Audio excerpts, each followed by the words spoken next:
Hello, and welcome back to a brand new episode of the Pick a Side Podcast. My name is Joe Moran, and I'm here with Andrew Velez and Joe Dehls, and this is now episode 143. In this episode, we are going to talk about Big Ben's farewell, Antonio Brown, the Bengals clinching the AFC North, the Dolphins outlook, big-time Week 18 matchups, and more.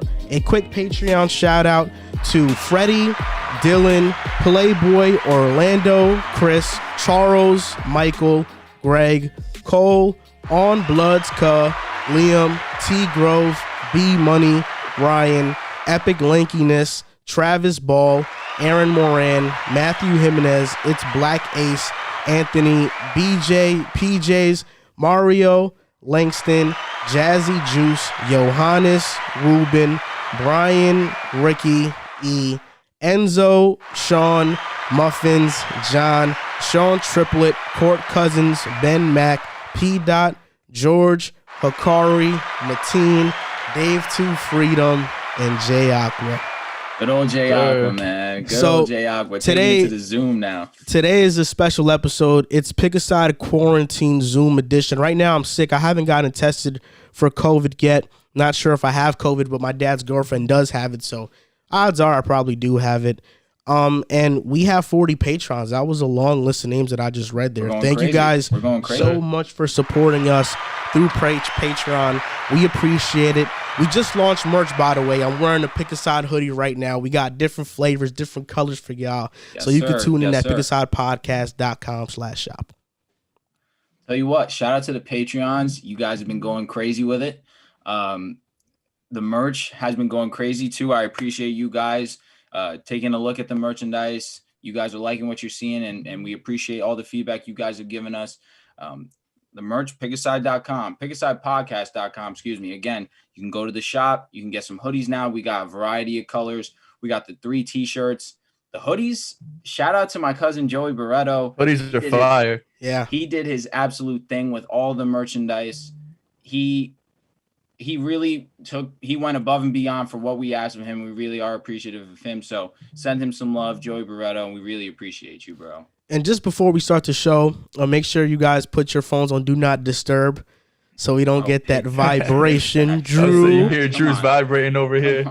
First time, bro? Come on. I'm sorry, bro. I forget sometimes. I just put mine on DNA. Being sick has brought its luxuries. I watched all the Spider-Man movies today, The Amazing Spider-Man 1 and 2. And I'm going to say this. I think Andrew Garfield was a better Spider-Man than Tom Holland. That's just me. I think I feel like it's a hot take. I don't think it's a hot take. Believe it or not, actually, people say this is like the thing that Tobey Maguire is the best Peter Parker. Andrew Garfield is the best Spider-Man, and the best combination of the two is Tom Holland. Okay, so that's fair. I understand what he's saying. Andrew Garfield played a great Spider-Man, but his Peter Parker is trash. You think it is? You think it is? I don't. Personally, I feel like the way his interactions with Gwen, especially in Amazing Spider-Man 2, I feel like they're just so not what Peter Parker is. I feel like you go and you watch the first 3 Spider-Man movies. That's Peter Parker, really. That kind of dorky, quirky type individual who is still trying to figure out things as he goes, but he isn't like an overly confident dude like how Andrew Garfield plays in Amazing Spider-Man 2 or Amazing Spider-Man period. Then you look at Tom Holland.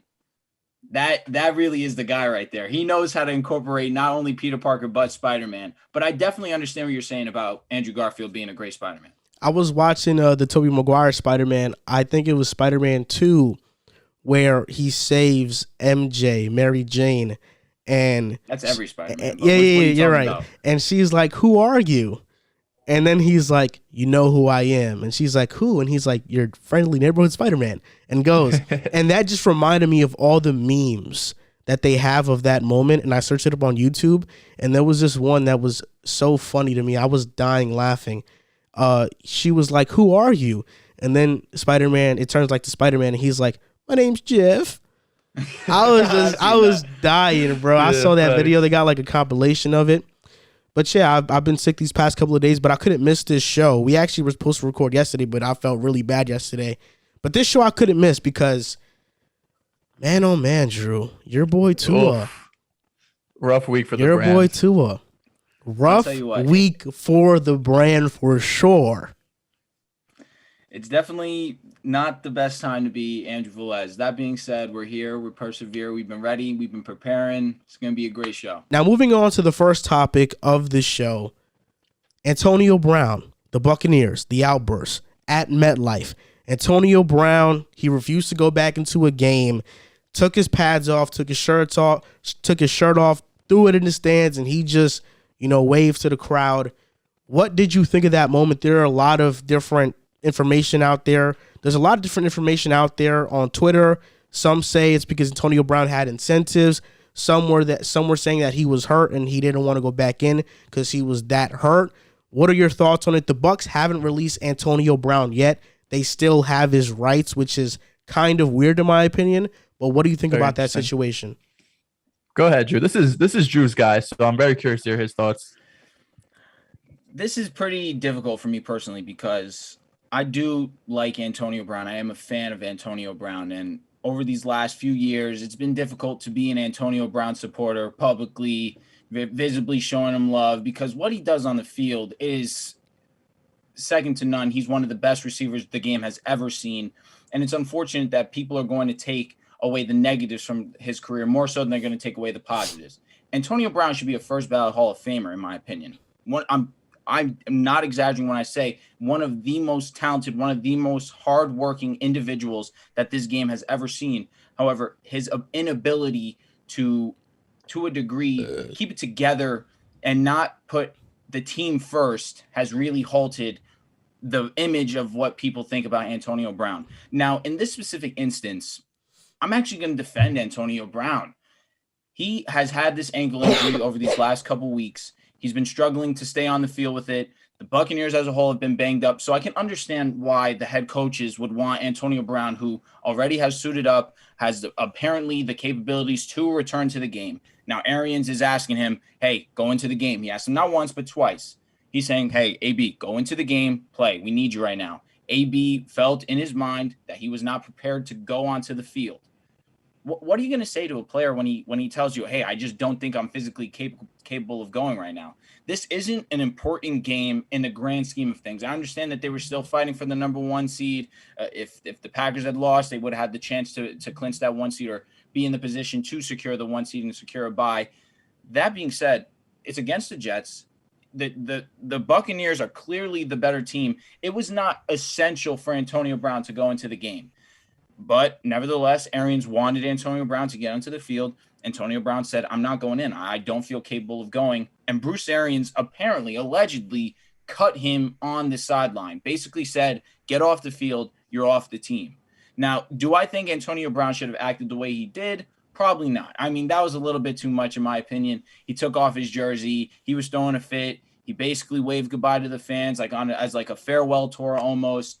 And that's pretty much what Antonio Brown's been, a little bit more about antics as opposed to football, even though I know that's not the case. I know that Antonio Brown, when it comes to being on that field, there are very few better than him, even still at this point in his career. It's just unfortunate that they've taken away from that. The whole incentives thing, I'm not thinking too much about it personally. I feel like that it was more so about Antonio getting into the game in that moment as opposed to them just saying, oh, we're not trying to pay this $1 million. Because if that's the case, why is Arians telling him to get onto the field? I don't know. I mean, I feel like I'm going to defend AB in this scenario. Sure, there's been a few past instances where you really can't defend Antonio, but in this specific one, I'm going to. I'll push back a little bit there because the Bucs needed Antonio Brown. They were losing basically the whole game. We'll get into Zach Wilson's performance a little bit later, but it's not like the Bucs were breezing through this game. This was a game they were coming from behind most of the time. So I definitely think they need him on the field. In the end, they ended up coming back and winning because they still have Tom Brady. They still have the better team when it comes down to it, but they definitely need Antonio Brown. It's hard for me. First of all, we don't have all the facts. It's just rumors and speculation we have out right now. For sure. But it is hard for me to believe Antonio Brown's side of things when we have years and years of antics, like you mentioned, and off the field issues. And on the other side, you have Bruce Arians, who's one of the most well-respected coaches in the league, who's someone that, players and Brady fight for and, enjoy playing for, and quarterbacks in the past too. So I hope that that's actually the case where AB was actually just too hurt. I don't know why Bruce Arians would come out and demand him to come on the field if he can't play. That doesn't seem like something any head coach would really do, or at least the training staff should come in and say, listen, he really can't play. It's interesting, though, because the play right before he got off, he absolutely mixed up Bryce Hall. He had him looking silly out there and picked up a huge gain before coming off the field. He could have heard it on that play or potentially walking off, jogging off. Who really knows? Like you mentioned, AB is one of the best receivers to ever do it. When we originally got this topic, it's funny because it's Bucs release AB. And as Joel mentioned, they haven't released him yet. Now, I don't know if that's just, the NFL way is the thing, the NFL way of doing things, how it comes to salary cap, how all that gets figured out. That might be it. Or Tom Brady might be saying, hey, Bruce, we don't have Godwin anymore. We don't have Fournette's coming back, but he has a hammy injury. Ronald Jones just got banged up. We have all these injuries. I don't know if I want to rely on Tyler Johnson to be my wide receiver too come playoff time. I don't want to rely on Brashad Perryman. So Bruce Arians after the game said AB's cut. He's done. He's not on the Buccaneers. But it's been 72 hours now. He's still on the roster. So one side of me says, I don't think Bruce Arians is going to go back on his word. If he says AB is not on this team, he's not on this team. But I mean, it's been 3 days now.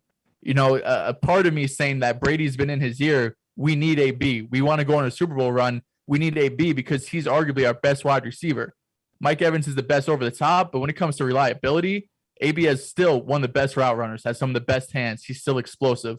So locker room presence, maybe not the right guy, but if the Bucs want to make the Super Bowl run, they need AB to be on the field.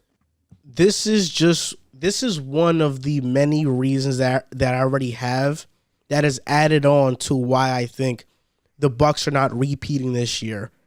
All season long, I have been very hesitant to pick the Bucs in any capacity when it comes to the playoffs because I simply don't think it's their year. For one, they've had so many injuries. You mentioned Chris Godwin. Chris Godwin is hurt. Their secondary has been injured all year long.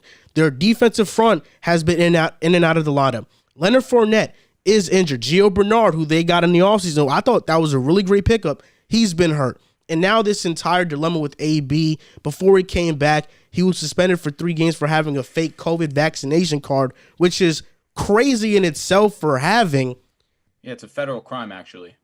Exactly. Like he was doing something that is illegal. Like it is illegal. He comes back and, okay, the Bucs were wrong in the way they handled the AB situation, telling him to go in the game. If that's in fact true that he was hurt, they handled it the wrong way. But Antonio Brown didn't have to make that big of a scene. He didn't have to do all of that. What he did, now, that was reckless. It's been with what Antonio Brown has been these past couple of years. It's been reckless, documenting his release from the Raiders and being ecstatic once he got released from the Steelers, interviewing with a reporter on ESPN, and they made a big scene about that. He called out Big Ben. I mean, Antonio Brown has just had antic over antic happen, reckless behavior. And the other day I saw a clip of him farting in somebody's face. I mean, that was crazy. I am somebody that laughs at weird stuff. So, like, for example, I laugh at YouTube videos of people getting chairs pulled from under them. Those type of videos really make me laugh. So I won't lie. Antonio Brown farting in front of that doctor's face was hilarious to me. He did it twice. The first time he farted, it was like a little like, and the doctor didn't, and it seemed like it bothered him, and AB was like, oh, my bad. And then 30 seconds later, he farts again. He let it rip that time. It was like, and he was like, and AB was like, oh man, my bad. So that, Antonio Brown, I don't want to speculate on the CTE stuff because I know whenever football players in general do things like this that's reckless, the first thing people say is CTE. CTE's hitting these guys quick. I mean, look, let's be honest right here. Let's just have a moment of genuine honesty. CTE is a very serious thing. And what it does to families, the football players, I mean, it damages lives. It damages the families of these guys' lives. It damages the lives of these guys' families. To joke around about CTE is not a cool thing. So I'm not even going to go there. But you do have to wonder, with all the hits that Antonio has taken with this reckless behavior, you do kind of have to speculate if maybe it is that. But I think Antonio Brown has shown this reckless behavior throughout his career, and this is just another instance of it. But this is why I don't think the Buccaneers are going back-to-back. I don't trust them come playoff time. Even if they do have Tom Brady, the Jets almost beat them, and the Jets outplayed them. It wasn't like the Jets got lucky. No, the Jets outplayed them with Corey Davis, Elijah Moore being out, Zach Wilson, a rookie. They outplayed the Bucs. They should have won the game, but Tom Brady, late game heroics, you can't really do anything about it. I'm only going to give you a little bit of pushback right now, just with the fact that I remember very vividly the week after you took the Rams, you came onto the show and you said, man, one of the biggest mistakes I've ever made was picking the Rams. And you know who I'm going to go and I'm going to take? Go reliable. I'm going with Tampa Bay Buccaneers. The only reason why I'm going to let you off the hook here is that they've had some injuries.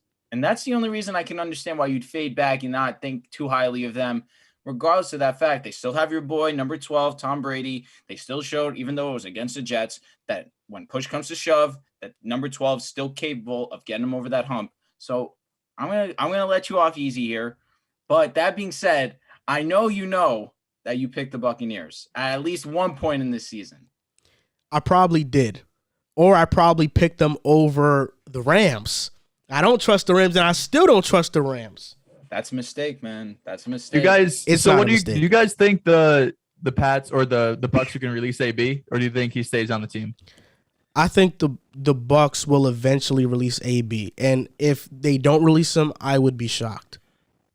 I think that if they were going to release him truthfully, why not release him that exact same day?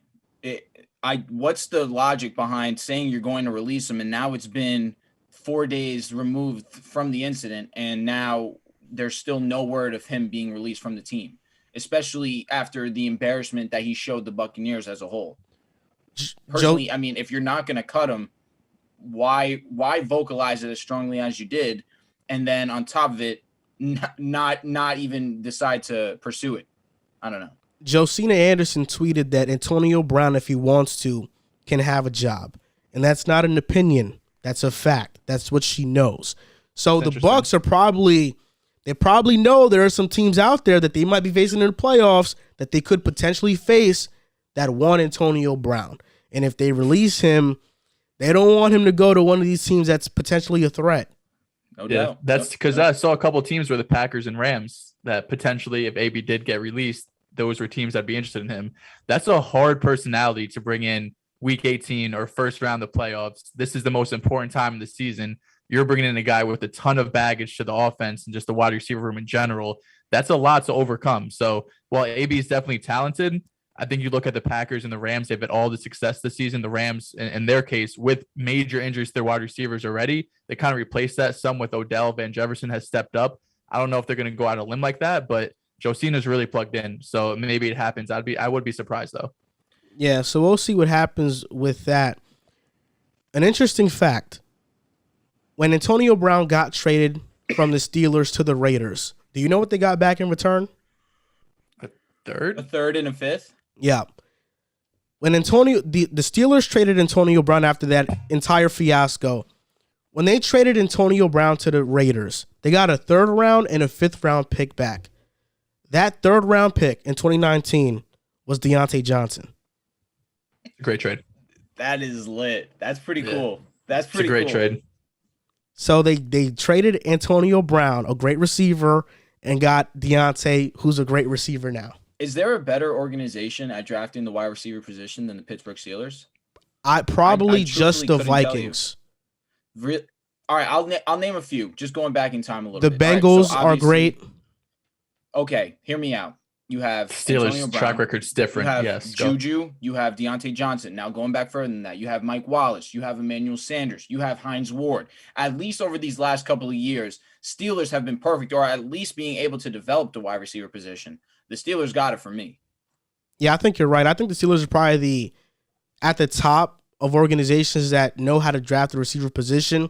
But the Vikings, Randy Moss, Stephon Diggs, Justin Jefferson, Sidney Rice, who had a couple good seasons.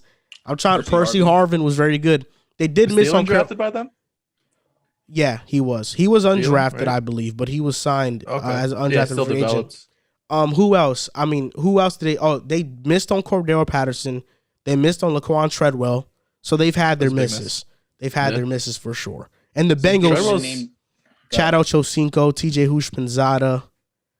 They T. Higgins, hit, Jamar now. T. Higgins, Jamar, AJ Green. AJ Green. Yeah, they've had a great track record of drafting receivers. Didn't even name Mapletron. Shout out to Mapletron. Chase bro. He's Claypool, nice. yeah. He's nice. Who's He's Mapletron? Claypool. It's Claypool. I mentioned him. Facts, but I didn't mention him when I was listing my guys. Yeah, so Mapletron. That's his nickname? Yeah. Such a I weird like nickname. it. It's stupid. It's definitely stupid, but I definitely like it. So in that Bucs game, Zach Wilson had a big time day, in my opinion. And listen, I'm going to take a little bit of a victory lap here because throughout this season, I've been telling you guys every single week, whenever Zach would have a bad week, I say relax. It's not a big deal. Zach is going to be that guy. Before we ever record shows, I tell you how much of a Zach guy I am. And I'll take the hate. You know, last week I made some takes on the football episode. We posted them on TikTok, and everybody's trying to discredit what I'm saying because I'm wearing a Zach Wilson jersey. Little do they know he's gonna be a top 5 quarterback in like a couple years. So Joel, I wanna get your opinion on this because I know you've been up and down on Wilson. And just as of recently, you're really starting to turn your tide on how you feel about him. So I want to get your opinion on how that roller coaster ride has been, because I've been going up this entire time. I know. So I want to know where you're at. You've been very consistent on Zach. I have been up and down. Now, before the season started, I think I even tweeted out the Jets this season. What I wanted for them was how Miami looked 2 years ago in Brian Flores' first year. To start off the year, they were terrible. And no, that was the tank for 2 a year. They started off, I don't know, 0-8, 0-9, whatever they were. As the season progressed, they got more competitive. They started racking up wins. That's the formula I wanted this season for the Jets, and that's what they're doing now. They started off, you've mentioned it in the past, the beginning schedule was really tough with Patriots, the Panthers, the Broncos, really tough defenses. And it's hard for a rookie quarterback in general to play, making your first starts, especially with, I would say average weapons, a rookie head coach, rookie play caller. So Zach had a lot to overcome, plus playing tough defenses wasn't great. But as the season has progressed, the Jets and Zach Wilson as a whole, they've improved. That's what I wanted to see. I don't really care about the wins and losses yet. Would that win have been amazing against Tom Brady and the Buccaneers? Absolutely. But in my opinion, this was probably Zach's best game, if not top 2 up there with Tennessee. And what impressed me most, I made a TikTok about it. If you want, follow me on TikTok at Joel Dehls. I'm starting to do some film breakdowns on these quarterbacks. What impressed me the most in this game against the Bucs was the way Zach was just progression through his minor reads, his cadences, his rhythm, small things that are going to make quarterbacks go from being good to being elite. Tom Brady has made a killing just taking underneath routes, being the smartest person at the line of scrimmage. I know the big plays are going to come with Zach. We've seen that already. What I want to see now is he developing mentally as a quarterback, because he has the physical tools. But now that I see him developing mentally, first play of the game, he went up, hard count, got the defensive lineman to jump off sides. That's a free 5 yards. He still made a play happen, and they gained 9 on the play. But just doing that's something that we didn't see at all from Zach Wilson earlier in the year. I don't remember Darnold doing that once. I don't know if that's a matter of, offensive scheme and LaFleur and Sal just saying, hey, like, try this out, see if we get them to jump, or if that's just Wilson, you saying, like, let me give this a try. Well, so like I mentioned, the big throws are going to come, but there was a few things that really stood out to me. Like I mentioned, that first play of the game, hit Mike Carter for 8 yards after having the defensive lineman jump off sides. Later in the first quarter, Zach took a 7-step drop. That tells me they're looking for the big shot. It was 2nd and 10. He looked back. He had some time in the pocket. Nothing was there. Mike Carter wide open over the middle of the field. It goes from 2nd and 11 to 3rd and 2. Earlier in the season, Zach is probably forcing a throw downfield. Now it's 3rd and 11. You have a Buccaneers defense who's going to send pressure. You're probably punting there. Instead, they get 3rd and 2. They end up getting the first down. And he was just doing this all game. Not to mention, he's doing this without his wide receiver 1, wide receiver 2, wide receiver 3. Mike Carter gets hurt. Tevin Coleman is already out. So we're on running back 3. We have some guy named Walter out there who's a practice squad guy a month ago. We're missing both of our starting tight ends. We're missing Mekhi Becton, his the franchise left tackle who hasn't played a snap since week 2. And this was against Tom Brady and the Super Bowl defending champs. So this season for me, the Jets are going to have a top 5 pick. We're going to end up having 4. I don't think we'll beat Buffalo next week. 4 wins. We double the win total from last year. This is a successful season for the Jets. The offense has progressed. This is our best offensive season since 2015 with Ryan Fitzpatrick, Eric Decker, Brandon Marshall. It's not a lot to write home about because we had Darnold and a bunch of nobodies for a long time. But this is a successful season for the Jets and Zach Wilson. I love the soliloquy you gave there about the Jets. But how do you feel about Zach? Where are you with Zach? Are you bought in? He's our guy. Yeah, he's our guy. Okay. He has to be. Okay. Like I said, the big plays are not something I'm worried about. That's something that's going to happen. I care about the little things. Can he make a 2nd and 11 turn into a 3rd and 2 and keep drives alive? Because I've seen time and time again this season too, or earlier in the year, when we're going to get into those long downs and distances, regardless of the quarterback, it's going to be hard to pick up 3rd and 10s, 3rd and 12s, especially with backup offensive linemen and backup wide receivers and a rookie head coach, rookie play caller. So the fact that Zach is progressing this well mentally, his rhythm, his cadence, these small things that if you're not a big football fan, you probably don't think much about. A 9-yard play on 2nd and 11, you're not thinking much about. But when you're really dissecting and seeing how a player can develop, the fact that Zach is finally doing this, nonetheless, against top competition, went toe-to-toe with Brady, just end of the game didn't work out. Huge progress from Zach, and he's really played well since he's come back from injury. Why are you making that face, Drew? Toe-to-toe with Brady is crazy. It's crazy. Listen, he had a great game. He had a great game, no doubt. We said we were going to grade him. I gave Zach Wilson an A. I felt like when I was watching the highlights back, in that first quarter, everything seemed like a completion to me. He was hidden. He was, like Joel said perfectly, he wasn't trying to do too much. He was taking what the defense was giving him, and that's what I wanted to see. We've seen it. Joel, you said it absolutely perfect. As the season has gone on, we've seen Zach Wilson just start to make the smart play, not try to play hero ball. And that's what even you, Joel, to a degree, we've been very critical of Zach Wilson on that, where he does not need to do too much. Mike White came in, and we saw him basically take that approach. Not try to do too much, take the underneath throws where he wasn't completing passes longer than 9 yards, and he ended up with over 400 yards on the game. Zach probably took from that he does not need to be Superman every single week to win a game. So now we're starting to see Zach Wilson play a little bit more smarter. We know that he has pocket presence. We know that he has pocket presence. We know that he's very poised in the pocket. We know that he has a special arm. He has all the intangibles to be one of the best quarterbacks in the league. I do firmly believe that. It's just a matter of not trying to do too much. And this game was a perfect example of that. He's been playing like that over these last couple of weeks, not turning the ball over. I believe in this game, he didn't turn the ball over once, not even fumble the football. Zach Wilson has been extremely I don't want to say great, because for a rookie, he's looked pretty great. Over these last few weeks, he has looked pretty great. But you take the whole grand scheme of things, he's been very solid. But this was a great game for Zach Wilson. You love to see him just taking what the defense is giving him. Unfortunately, didn't come away with the win, but you're going against the GOAT and Tom Brady, who when push comes to shove, you take number 12 over any other quarterback outside of maybe my guy 18. But truthfully, he played a great game, and I really can't criticize him too much. You said a lot there, Drew. And talk about Zach Wilson. When it comes to the Jets, I'm cautiously optimistic, because not too long ago in 2018, Sam Darnold had a great second half to the year. Finished the second half really strong. And if you look at Jets Twitter, he was the second coming of Aaron Rodgers, the way he finished off the second half of the year. The very next year, Sam gets mono in 2019, but in the second half of the season, he plays really well. And it gave all of us Jets fans hope that he was going to be the guy. With Zach Wilson, he's doing the exact same thing. But this time it's a little bit different. He's doing it in a different way.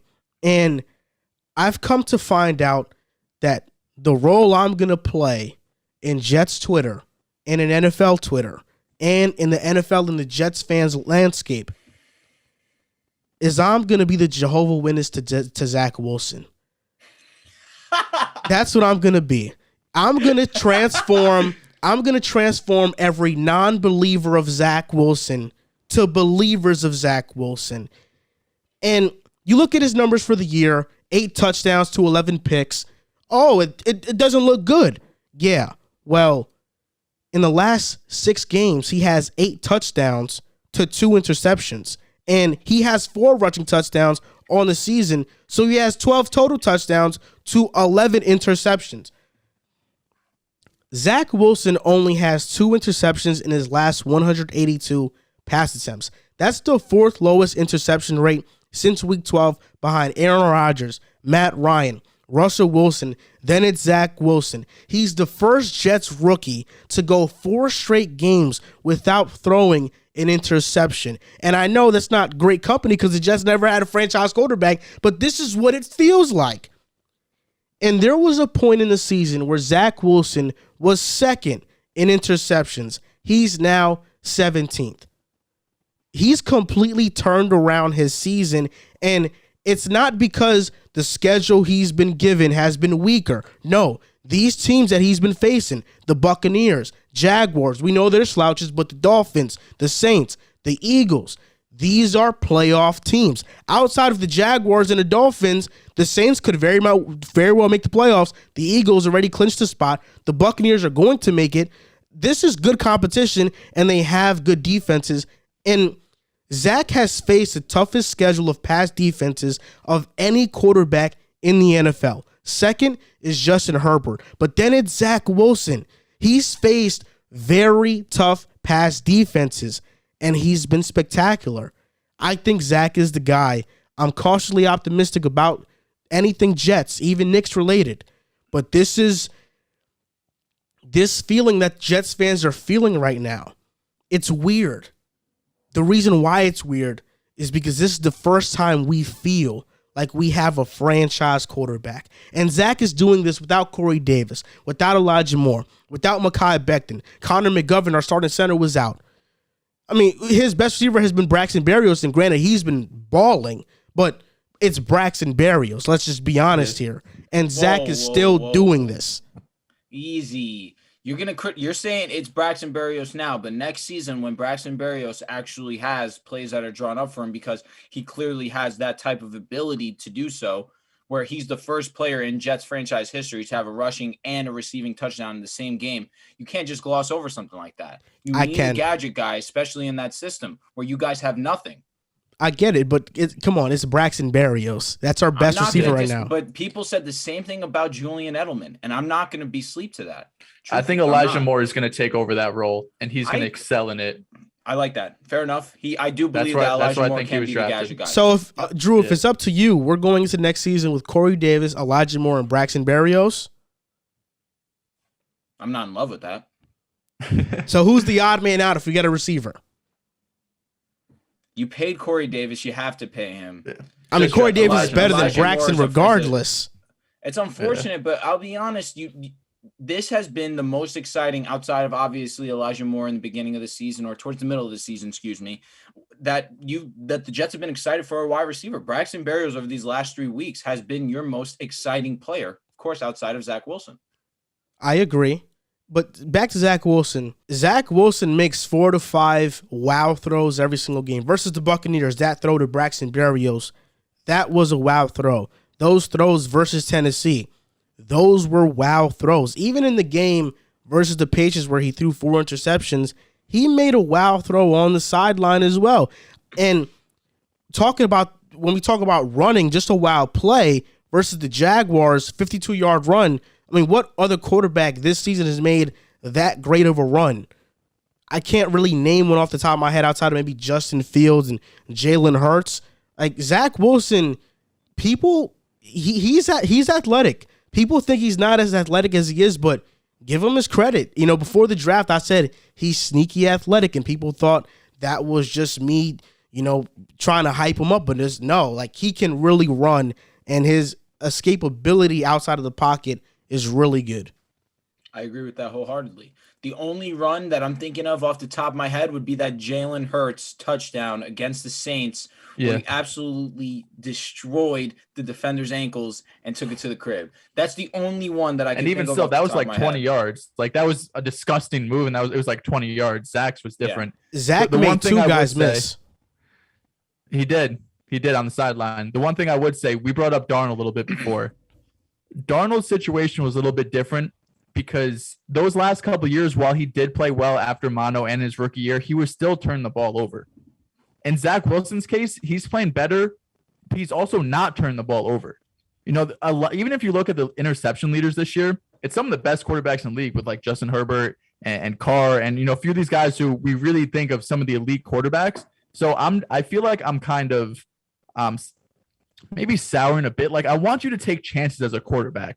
That's kind of one issue we have with Tua a lot, where he doesn't take as many chances. Sure, he doesn't have as many turnovers, but if Herbert's going to lead the league in interceptions and still play like this, I would rather you take those shots and every once in a while it'd be an interception, because if you throw a 50-yard interception, that's a punt. So I'm not overly worried, but it is good to see, because Zach Wilson, it wasn't 50-yard throws he was throwing interceptions on. He had a few really bad games, really bad throws. And shout out to Joe Douglas, man. That's been my guy ever since we hired him. This is the draft that could turn the franchise around. Michael Carter being one of the biggest steals in the draft. He's up there with Nick Chubb and Javonte Williams in terms of missed tackles forced per rush. Elijah Moore has looked really good. AVT is coming off probably his best game of the season with a 90 graded PFF rate. So shout out to Joe Douglas, man. This could be what turns this whole Jets franchise around. So moving on to the next topic, the Cincinnati Bengals clinched the AFC North for the first time since 2015. And what do you think has been the reason behind their magical season? Nobody expected them to be this good. Everybody was expecting 3 to 5 wins. They shocked everybody. So what do you think it's been? I'm going to credit mostly their offense. You look at it, Joe Burrow is one of the best quarterbacks this season by far. You look at the numbers, he's tied for 6th in touchdowns with 34. He is among the league leaders in interceptions, has 14, but you'll live with this, thrown for over 4,600 yards. Then you look at the first round, number 5 pick overall, Ja'Marr Chase. He has had an all-world type season. Forget about being a rookie. He's had one of the best seasons, period. He has over 1,400 yards, has 13 touchdowns, actually just broke Justin Jefferson's rookie record for receiving yards in 16 games. So there's no asterisk. Shout out to Ja'Marr Chase for accomplishing that feat. He's been spectacular. And touchdowns, he's number 2 right now in the league. So you have to look at these two guys and just say these two guys have completely changed around the aura, the energy that the Bengals are currently looking at in the grand scheme of things. They're probably looking at every team right now in the AFC and thinking, you know what, we can compete with anyone. We just took out the top dog in the Kansas City Chiefs. Who are we supposed to be afraid of right now? Because they put up over 30 points, but so did we. We have the offense that actually could stack up against the Kansas City Chiefs, and I'm sure that there's no team right now in the AFC that feels that way. Maybe the Bills feel that way personally, but in terms of offense, the Bengals have everything you could want. You have Joe Mixon running back, one of the best running backs in the league. You have arguably the Bengals, who probably have, like I was saying, the best receiving core in the league. T. Higgins, Ja'Marr Chase, Tyler Boyd, his boy, Auden Tate. So there's definitely guys on this roster that can make plays special. Forget about just Ja'Marr Chase. Joe Mixon, again, one of the best running backs in this league. T. Higgins, one of the more exciting over-the-top wide receivers in this league, has missed 2 games over 1,000 yards, 5 touchdowns. T. Higgins is another special character where he came back from the injury and Ja'Marr Chase was kind of slumping, and you still have some people say that T. Higgins potentially could have been the best receiver on this team. But if anyone knows anything, they were doubling Ja'Marr Chase, which allowed T. Higgins to get some separation, and T. Higgins one-on-one on an island is never a good idea. Just ask the Ravens. So I'm going to credit mostly Joe Burrow and the offense, but you look at what Joe Burrow has done, he's been spectacular, and I will give him a bunch of credit for that. Yeah, I don't think this is rocket science. Get your franchise quarterback. Franchise quarterback, get an offensive-minded head coach, get him some weapons. You know, I'll be honest, I was kind of Team Sewell in terms of who I wanted the Bengals to draft. I thought the offensive line was putrid. I thought get protection for Joe Burrow. You already have Higgins and Tyler Boyd, draft a receiver in the 2nd round. But Ja'Marr Chase has taken this offense to a whole nother level. I think this draft pick is going to kind of change how GMs and NFL teams in general are going to look at where they should be drafting receivers, how many receivers they should draft per year, because it looks like you can never have enough. I tweeted out a few days ago, I think the Jets have to use one of their first round picks on a receiver, possibly go defensive player with the first pick, or maybe an offensive lineman. But in terms of the Bengals, it's been Joe Burrow, man. Drew led off some of the stats. He's also number 1 in completion percentage, number 2 in quarterback rating. And while he is up there in terms of interceptions, he only has 15 turnover-worthy plays on the year, which is 22nd among starting quarterbacks. So some of it has just been unlucky. You know, the one that comes to mind, Jamar Chase dropping would have been walking touchdown probably with his speed. Sure. And just he got dropped, and the defender intercepted it. So although he's up there in interceptions, a lot of it hasn't been his fault. I think he's a potential MVP candidate. The way he's played these last 2 games, he's the first quarterback in NFL history to have 450 plus yards or 400 plus yards and 4 touchdowns in back-to-back games. I mean, you think about some of the quarterbacks like Brady, Rodgers, Payton, all these guys have never done that. This offense has been taken to just a whole nother level. The ability to have just 2 weapons on the outside that you can't double both of them. And one of them is going to be one-on-one coverage. We saw T. Higgins go for, over 150 yards against the Ravens. And then we see Jamar Chase the next week go for 260 and 3 touchdowns against what's been a really good defense in the defending AFC champions, Kansas City Chiefs, who back-to-back Super Bowls. These are the guys you want to stack up against. And the Bengals have, they played really well. I will say, I don't know if I trust them to make a deep playoff run. I said it on last week's show. I still think they're a year away. They got a little bit lucky. I mean, they ran 10 plays on Kansas City's 2-yard line. That's true. I don't think that's going to happen again. If you give Mahomes a minute with a couple timeouts, he's going to go down the field and probably score. So they did get a little lucky, but nothing, anything away. The fact that you could beat the Chiefs, there's not many teams in the league that could say they've beaten the Chiefs over the last 3 years. Their defense has also been a little bit pretty average to below average, but they did hold the Chiefs only 3 points in the second half after giving up 28 in the first half. So the fact they're able to go in the locker room at halftime, make their adjustments, really says a lot about the coaching staff and just the defensive players' mindset. So I think the Bengals are still a year away from really being Super Bowl contenders, but the fact that you're already able to beat the Chiefs and Joe Burrow is an MVP candidate in year 2 coming off for torn ACL, if you're a Bengals fan, you should be thrilled. When talking about the Bengals, you have to look at how great their offense has been this entire time, this entire season. The weapons they have on offense is insane. And to talk about Kansas City, for one, Drew, I'm glad that you mentioned Dalton Tate because he's somebody that's getting forgotten about in the midst of T. Higgins and Uzama and Jamar Chase and Joe Mixon and Tyler Boyd. But Auden Tate deserves some credit, man, because he's the one in there in practice. He's pushing these guys to be better because Tyler Boyd and Higgins and Chase are looking at Auden Tate like, if I don't do my job, this guy can step right in and do it. So I'm glad you mentioned Auden Tate there. I really appreciate that, Drew. He deserves some credit. I think the best thing about the Bengals win over the Chiefs this past Sunday was that they held them to 3 points in the second half. You talk about the Chiefs having, the Bengals having 10 plays and the Chiefs would have scored with a minute left. I mean, the Bengals held them to 3 points in the entire second half. The Chiefs scored 28. It looked like it was going to be an offensive game. They were going to score like 40-plus points, but the Bengals defense really stepped up, and they got some guys, under-the-radar guys, that they aren't household name like Awuzie and Eli Apple, but they make big-time plays when the moment calls for it. But the reason behind the Bengals' spectacular season has been none other than Joe Burrow and Jamar Chase. The duo that won LSU a national championship has also brought the Bengals their first AFC North division title since 2015. Look at Joe Burrow. This guy deserves the ultimate credit. I said it on Twitter. He's better than Dak Prescott. He's better than Lamar Jackson. He's better than Russell Wilson right now. Joe Burrow is a top 8 quarterback in the NFL, and everybody's going to say, oh, recency bias, this and that. Well, okay. The NFL is a year-to-year thing. What have you done for me lately? Joe Burrow took a 4-11-1 team to 10-6 after reconstructing his knee, coming back from injury earlier than expected, playing week 1.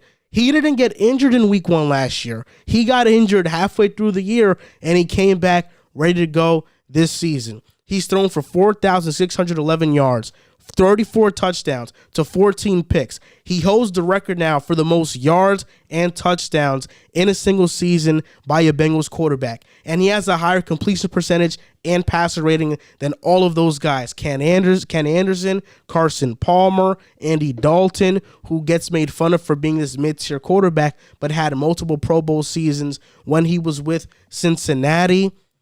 Joe Burrow is legit. Then we go on to Jamar Chase. Jamar Chase this season has been otherworldly. I wanted them to draft Jamar Chase. I was very high on Jamar Chase. He was my guy. 266 yards against the Chiefs on Sunday, 3 touchdowns. And Joe Burrow isn't the only one breaking records. Jamar Chase has the most receiving yards by a rookie receiver in NFL history, breaking the record that Justin Jefferson set last year. And he's 12 yards away from breaking Chad Ochocinco's record of the most receiving yards in a single season by a Bengals receiver in franchise history. And Chase is also second in touchdowns all time in Bengals history.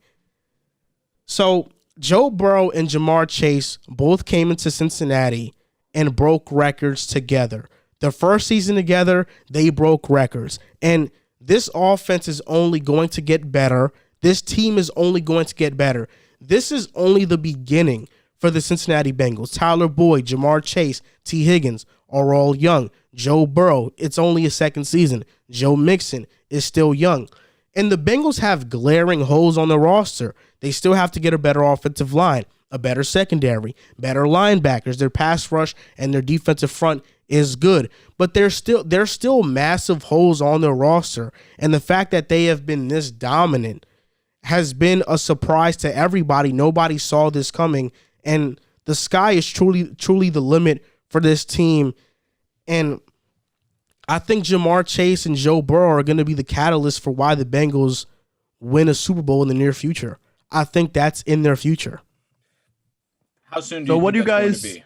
I was just going to ask, what's the ceiling for them this season? Because I still think they're a year away from being legit Super Bowl contenders. But I mean, they just beat the Chiefs, and I look at the rest of this AFC is they could beat anybody any given week. So what do you guys think is their upside this year? Can they make a Super Bowl run? They can make it this year. I think they can. I think they can too. I mean, you have the offense clearly. The defense probably needs a little bit of work, in my opinion. That being said, it's not out of the realm of possibility. The AFC right now is wide open. People are probably looking at the Chiefs and thinking that that's the team to beat right now, but Bengals have been playing really good football. We're going to talk about them later, but the Titans are getting healthy at the perfect time, and they've been able to stay afloat and surprisingly be the number one seed in the AFC right now. So you're looking at the Bills, who've been playing very good football of late. The AFC is wide open. So anything's possible. Bengals definitely could do it. Joe Burrow this season, comeback player of the year. Jamar Chase, offensive rookie of the year. Zach Taylor, he's not going to be coach of the year, but he definitely deserves some recognition for what he's done in Cincinnati. Their offense is extremely young. Right now, the Bengals currently have the 27th ranked pass defense and one of the worst ranked offensive lines. Imagine if this team was a little bit more balanced. We'd be talking about them the same way we talk about Kansas City with all the weapons they have. The Bengals, like you mentioned, they're probably like a year or two away from being a complete team, but even as constructed now, they can beat any single team on any single given week. And the fact that Joe Burrow and Jamar Chase are breaking these records, I mean, this is something that we are never going to see again. At least, I don't know, or if we do see it, it's going to be in a long time from now. What they have done, what Joe Burrow has done in his second year, what Jamar Chase is doing in his rookie year, this is something that is not going to happen for a long time, and it may never happen again. It's going to happen when the Jets draft Treylon Burks. I feel like just wait on it, man. Very fortunate of the Bengals to be put in that position where they could get the two LSU boys. You had Joe Burrow obviously go first overall that year prior, 2 years prior. Then you had Jamar Chase at five. People were questioning whether they should go O-line, given the fact that not only was their O-line bad last year, but their O-line is still bad this season. But they go and decide to take Jamar Chase. almost to a degree start the trend of keeping that connection together. We saw it a little bit with Tua and Waddle, and they've definitely had a connection too, but definitely not on par with what Jamar Chase and Joe Burrow have done this season. So it's definitely one of those duos where you look at and think these two could go down as some of the best quarterback wide receiver duos, especially for what they're doing so young in their career. It's definitely going to be exciting to see what they do. But in terms of the grand scheme of things, I just can't confidently say they're going to the Super Bowl. Truthfully, I feel like it's too soon, given the fact that their defense is so spotty in terms of pass defense and their offensive line. There aren't teams right now that I look at in the AFC that their pass defense, or excuse me, their pass rush defense is so great that I think the Bengals will struggle to pass the ball. I think that offensively they can score on any defense. It does not matter. The Chiefs have been playing great football defensively over these last couple of weeks. Basically, I wouldn't say the entire season because they struggled, but early on. But from week 5 on, the Chiefs defense has been spectacular, and they made them look like chumps this past Sunday. So offensively, I don't think will be their issue. I think defensively is where I see them coming to a halt. The Bengals have not won a playoff game in the last 31 years. That's the last time they won. Is that the longest win drought in NFL history? 31 years they haven't won a playoff game? Yep, 31 years. Was that Boomer Esiason, or am I thinking of something It might have been Boomer Esiason. And I forgot about him. Joe Burrow, in his second season, has already broken all the records that Ken Anderson set. Boomer Esiason, Carson Palmer, Andy Dalton. Joe Burrow is on a historic pace. And this is the last point I want to get into. Joe Burrow and Mac Jones are prime examples of why we shouldn't overvalue physical traits. Yes, they matter, but I would much rather like a quarterback who reads defenses at an elite level, who maneuvers in the pocket at an elite level, whose mechanics are fundamentally sound. And this is more so towards Mac Jones because Joe Burrow was the first overall pick. Mac Jones got overlooked because of those things. He was the 5th quarterback taken in this past draft, even though he's been the best so far. And yes, he's been in the best situation.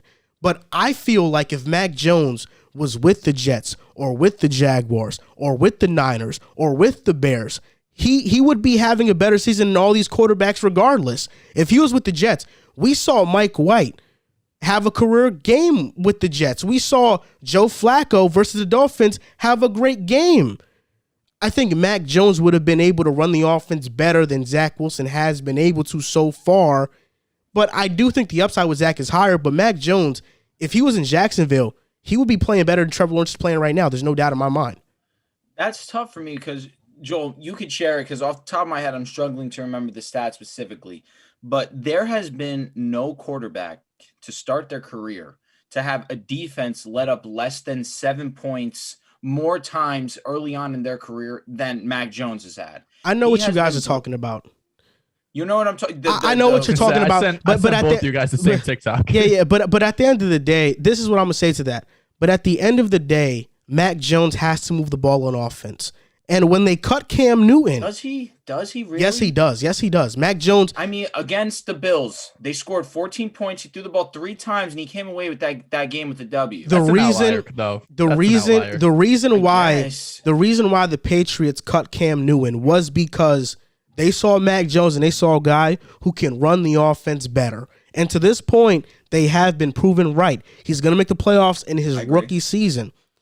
Last season, they didn't make the playoffs. Mac Jones, that was a difference maker, and I'm not sure what Mac Jones is going to be. Nobody knows what he's going to be, but there are rare instances where you get the combination of physical talent plus all the other intangibles that make a great quarterback, and that's when you get Mahomes, Rodgers, Herbert, etc. But there are guys who don't have the most talent like Tom Brady that are able to succeed because they read defenses at such a high level. Dak Prescott, I wouldn't say he's the most talented guy or even Derek Carr or Kirk Cousins, but they're top 15 quarterbacks because they play the game fundamentally sound. Mechanically, they're good. They're able to read defenses, and that's why I think guys like Joe Burrow and Mac Jones got overlooked. And in hindsight, it should have never happened. We don't know what Trey Lance is going to be, and we'll talk about him later on in the show. But if I was the Niners, I've been very vocal during the draft process, and even now that if I was the Niners, I would have taken Mac Jones at 3. But does this surprise any of us? We knew coming out Mac Jones was the most pro-ready quarterback. He went to the best system. This doesn't surprise me. Mac's playing well. I think, maybe you are not surprised by it. And I don't know what you thought about Mac Jones before the draft. But before the draft, I know for a fact on Twitter the dialogue was that Mac Jones wasn't going to be good. It's because people saw that picture of him after the Natty with the cigar in his mouth, shirt off. He didn't look athletic. People automatically judged him based off that. Truthfully, that's really what it was. Regardless of what he showed you on the field, where he shattered however many records at Alabama, regardless of how great he played with Devonta Smith, regardless of how dominant they looked in the championship game, none of that mattered based off the fact that he did not pass the eye test. So yeah, and a lot of it was because they had Devonta Smith, they had Jalen Waddle, Najee Harris. He had a plethora of first-round picks on his team, plus the best head coach college football has probably ever seen. Correct. So people took away from it. Mac Jones is playing great. I don't think he has as high as the ceiling as these other quarterbacks, but I mean, he's going to be a top 15 quarterback without a doubt. Everybody thought Mac Jones was going to be like A.J. McCarron. That's foul. That's foul. A.J. McCarron's crazy. He never put up the numbers like that Mac Jones did, and he did. No, I know, but barely. I know for a fact he never had the arm talent that Mac did. I know for a fact the dialogue around Mac was that he wasn't going to be very good. I knew for a fact that was a dialogue around him, and kudos to him. He got drafted into the best situation. But I mean, I even tweeted this at the time. If the Jets drafted Mac Jones at 2, I wouldn't be mad. I tweeted you just that. Limit your upside there. You just limit your upside there. You do, but I think Mac Jones, we saw Mike White, Josh Johnson, Joe Flacco run this offense. Mac Jones, he would have been able to run this offense at an effective level.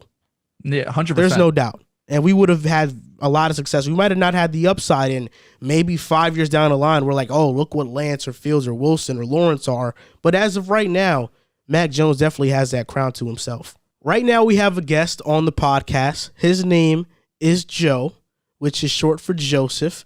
And on Twitter, your name used to be Dwayne Haskins fan account. Oh, is it still that? Is it still that? Y'all got the wrong Joe. No, it is Big Ben Stan account. My guy, number 7, GOAT.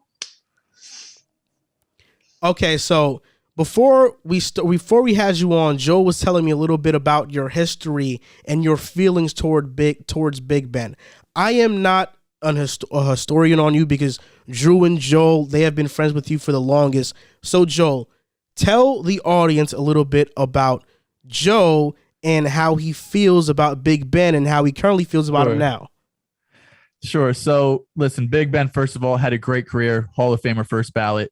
These last few years, no doubt he struggled, and Joe has not been shy to talk about how he wants to move on. He thought Dwayne Haskins could possibly be the future of the Steelers.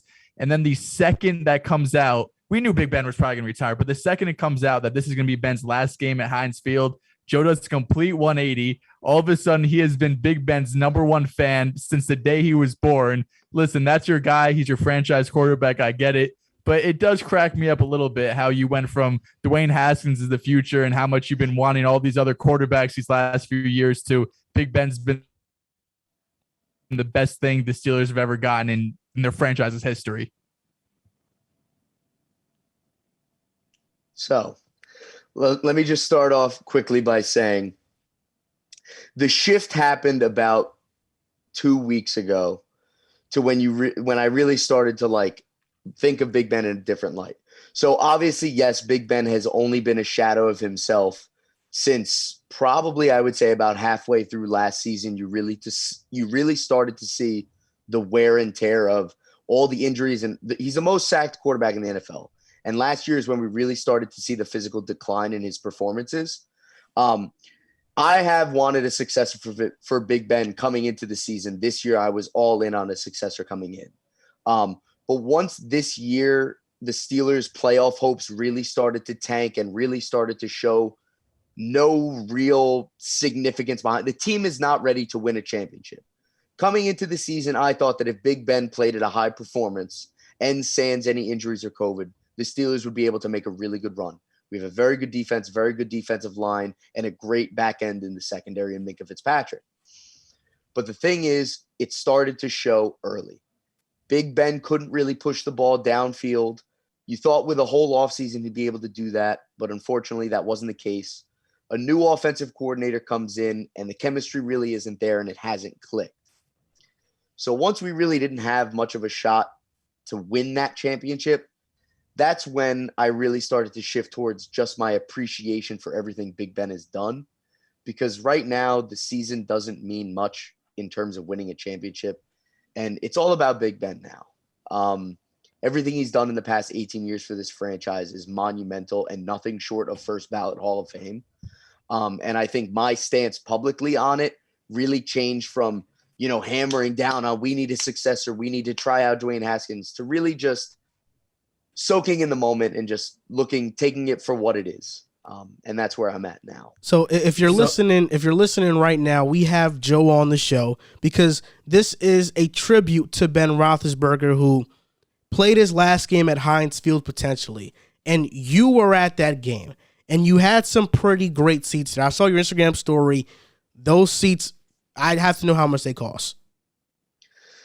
So I want to thank my fellow fantasy league mates, Joel and Drew. Joel especially because I beat him in the semifinals. For getting me. Shit, bro? Okay, all right, relax. I'm getting there. I took second in the fantasy championship, which paid out about $500. I paid about $430 for those tickets. As soon as Big Ben made the official announcement on, I believe it was Friday on New Year's Eve, I didn't think twice. I bought the tickets immediately. And would I do it again? I would do it 10 times out of 10, maybe even 11 out of 10. It was a great experience. How was the moment like just when they were interviewing him and him going around and lapping around the field and just shaking everybody's hand? How was that moment like for you? So I described it to Drew and Joel as one of the most emotionally saturating games of my life that I've been a part of and anything that I've ever witnessed. For the city of Pittsburgh, this was the Derek Jeter walk-off single. That's exactly what it was. Seeing Big Ben after he went out, and the game was over, he took his last kneel down. He comes back to the bench and he puts up, the hand signal, and the crowd went crazy. There was it was unreal. You couldn't breathe. People were screaming so loud. And then he begins to do his lap. He gives everybody the high fives down the sideline. And then he starts to walk back to the bench. And now from my seats, I was sitting behind Steelers bench. So I'm watching him come back towards us. And then I saw him turn around and sit down on the bench. And I'm looking at the back of his jersey with his name, and up on the Megatron, you see the camera shot of just him sitting down, hands in his head in his hands. And that was the collective moment. So you went from the crowd being at like 100 to just that heaviness in the air. And everybody started to feel it. And everyone kind of collectively looked around and said, wow, this is really it. And, people started to cry. People got choked up. I got choked up. I mean, I'm 23 years old. I've watched Big Ben since 2012. So it's about half of my life I've watched this man. Yeah. And it means a lot to these people, This is a blue-collar football city, and they love that man. So that's when it really started to get, sad and real sentimental for everything he's done for the franchise. And not to mention the shot of him walking down the tunnel with his kids and his wife in both arms, and his son kind of just rests his head up against his leg. This cowboy had some juice left in him, and now he's going to ride off into the sunset the way he should. Yeah, you sound like you're about to cry right now. Listen, I might. It was such a powerful, moving moment to just feel a part of something like that for so long. It was incredible. You know what, man? You mentioned a little bit about how once there was a shift in the season where you knew the Pittsburgh Steelers weren't going to win the championship. And not everyone can go out like 18, Peyton Manning, right into the sunset with a championship. How annoying is he?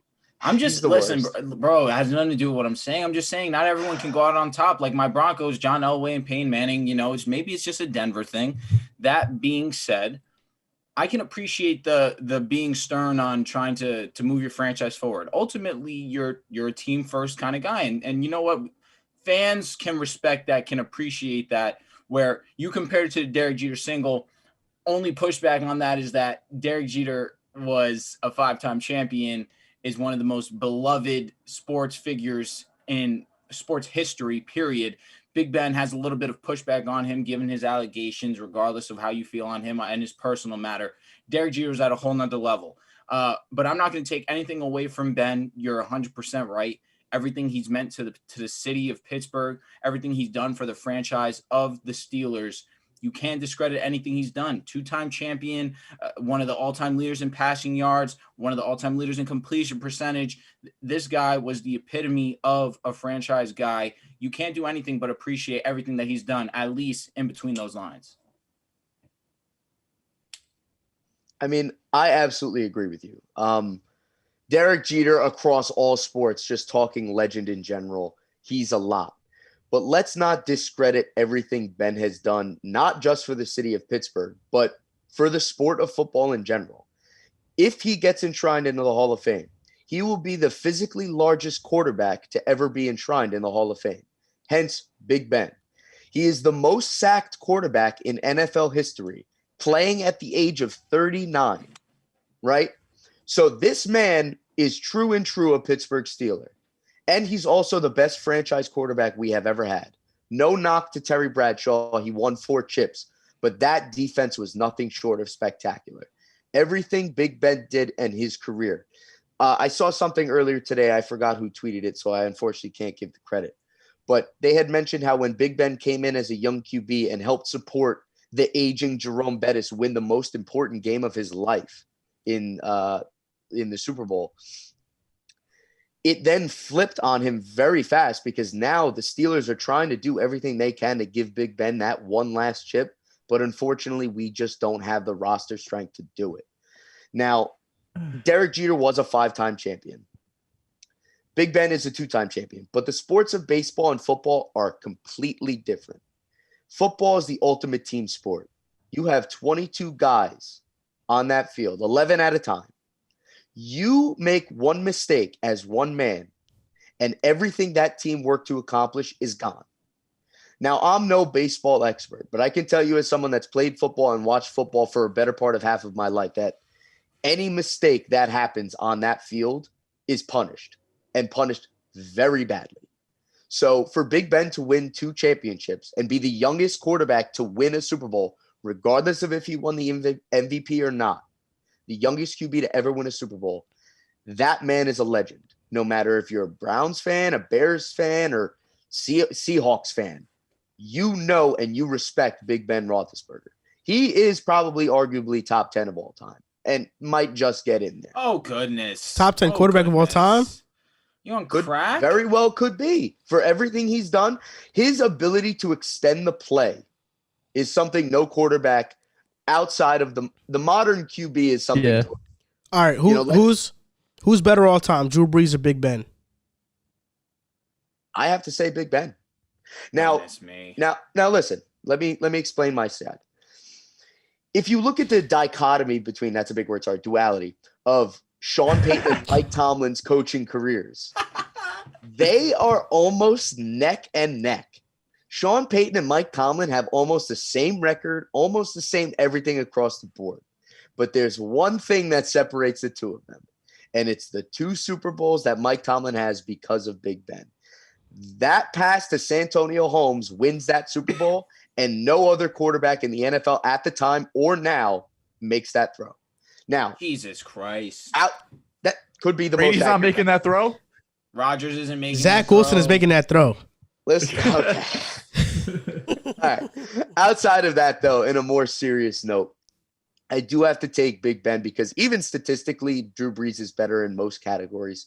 But Big Ben, I mean, for my life that I've watched him, had the better like arm strength in terms of that and the ability to extend the play, like I mentioned before. Yeah. Big Ben, the most sacked quarterback in NFL history, still managed to win 2 championships with shoddy offensive lines, to say the least. They were the best during the 2010s when Mike Munchak was the offensive line coach, and we won 0 championships. But you can't blame Big Ben because that offense was buzzing, the Killer Bees, but that defense, boy, was it sorry. But yeah, I take Big Ben. Yeah, any I would give pushback, you a Drew, little Joel? pushback. I would give you a little pushback, not on the top 10 thing, but you mentioned that you couldn't put the team around Ben to win the Super Bowl. I think you guys aren't winning the Super Bowl because of Ben. Oh Like, my Ben, goodness. I can't this year, that's the reason. The reason you guys aren't going to the Super Bowl this year is because of the team, not because Ben is average. He had 48 attempts, and he had like 200 yards, not even. He had like 3 yards per attempt. You can't move the ball down the field. With all due respect, Joel. You have two great receivers. You have a young running back who's very promising, who's probably top 15 this year. You have the defensive player of the year. It's because Big Ben he's been a bad quarterback. Okay. So he has the most turnover-worthy plays in the whole NFL this year. Okay. So there's 2 things that go into this. The Steelers don't have a chance of winning a championship this year because we give up, on average, 180 rushing yards a game since week 8. No team, no matter who your quarterback is going to be able to win a championship with that kind of rush defense. Yes, we do have the defensive player of the year in TJ Watt, but like I had said before, this is a team game. You need everybody there. Our defensive line has been riddled with injuries all year. Stephon Tuitt has been injured. Stephon Tuitt has been out all year. Devin Bush, coming off of ACL surgery, has looked like a shadow of himself. He has not played downhill. He has not played vertical. He's been very passive. Joe Schobert was a good pickup in the offseason, but he's more of a coverage linebacker than he is a run stuffer, absolute brute. So just off of that, the front 7 hasn't been able to stop a nosebleed. And the second most important part of that is that our offensive coordinator is very new and, in my opinion, not very good. The play calling has been shoddy, to say the least. In about, I believe it was a 4-game stretch, we played the Vikings, which was the most notable. I believe it was the Bengals. I'd have to look at the season. I didn't bring anything for this. But when Big Ben started to call the plays in the fourth quarter, the Steelers averaged about 21 points in the fourth quarter alone. Ben was throwing over the middle. Ben was throwing outside of the numbers with heat, mind you. If it wasn't for Pat Freiermuth getting hit and dropping the ball in the end zone, the Steelers beat the Vikings and have the biggest comeback win in NFL history. When Big Ben's been in charge of that offense and calling the plays, we've scored points. But I think our belief in our offensive coordinator has really killed us this season. And it shows. The plays have been subpar, to say the least. I mean, bro, Ben just went 24 for 46 for 123 yards. It's hard to be that inefficient. Like, that's impressive that it's that inefficient that you're averaging 3 yards an attempt. Like, 3 yards an attempt, running backs average more yards per carry than that yards per attempt. Big Ben just hasn't been able to move the ball down the field. I know you're saying it's because of the offensive coordinator, but if the offensive coordinator sees success when Ben throws the ball down the field, why don't they throw the ball down the field more? You have Chase Claypool, who's one of the best 50-50 receivers in the league, and Deontay Johnson, who's one of the most explosive receivers in the league.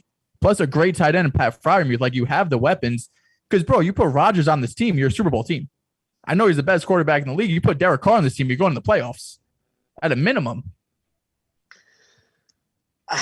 See, so obviously I was at the game. And there were a lot of drops. It was a very sloppy game in general. There wasn't a lot of offensive productivity from either side.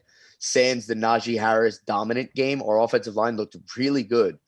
But we saw this even last year with the old offensive coordinator.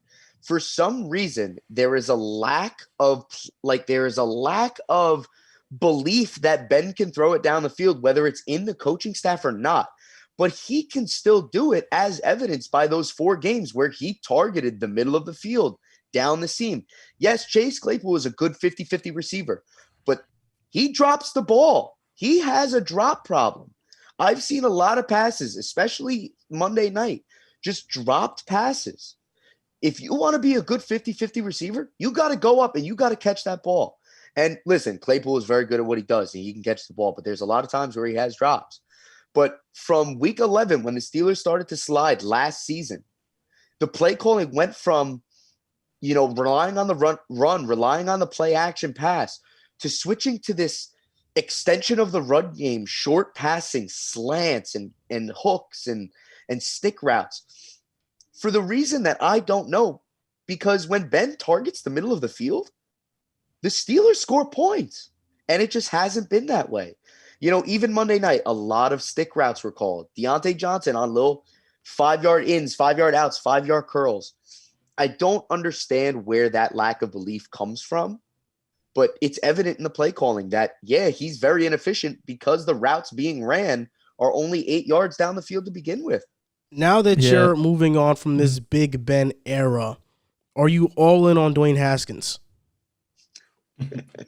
God, please say no. Please say no. Well, listen, my heart says one thing, DH Simba, but my brain says another. I would have liked to see Dwayne Haskins get his shot. I actually saw Dwayne play here in Philadelphia in the preseason, and he looked really good. I mean, obviously preseason doesn't mean much, but that's where the young QBs grow. I would have liked to see Dwayne get a shot in the regular season, but I think now the coaching staff would have seen it if they wanted it. He had a great training camp, and they still don't feel the belief in putting him in.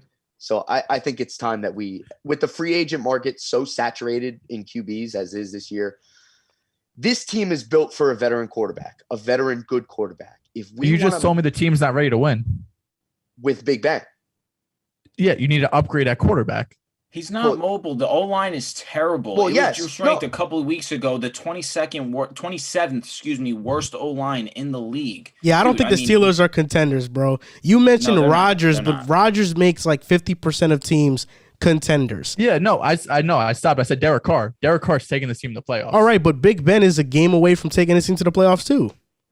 You're being very critical of Ben when he's had some success this season. If he really was as bad as you're saying, they would be a 2-14 type team. Yeah. I feel like we're not putting an emphasis on how important it is for run defenses to actually make a difference.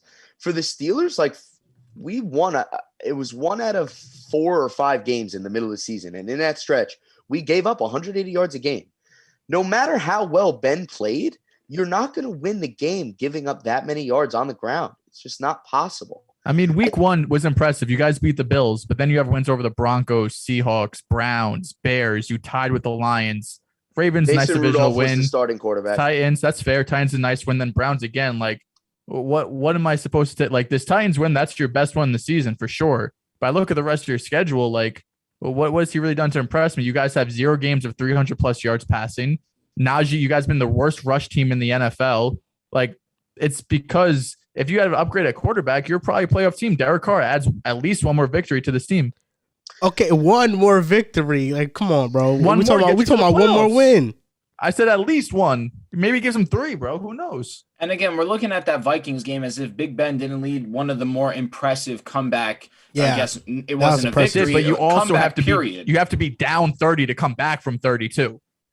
But how do you think we got down 30 points? Dalvin Cook had 15 yards on the ground? And he had 150 in the first half. We're going to blame that on Big Ben? Big Ben's not playing linebacker. Big Ben's not playing defensive tackle. The Steelers this year, I don't think are contenders. But you get Aaron Rodgers on this team, and we have a solid draft. You draft O-line. You make acquisitions on the defensive front 7. This team is definitely a contender, if not a favorite. You put Aaron Rodgers on this team, you make 1 or 2 draft picks for offensive line. You move, Devin Bush, I believe, is going to be here next season. We're not going to pick up his option. But you make an acquisition at linebacker, you make an acquisition at defensive tackle. Stephon Tuitt comes back from his season off.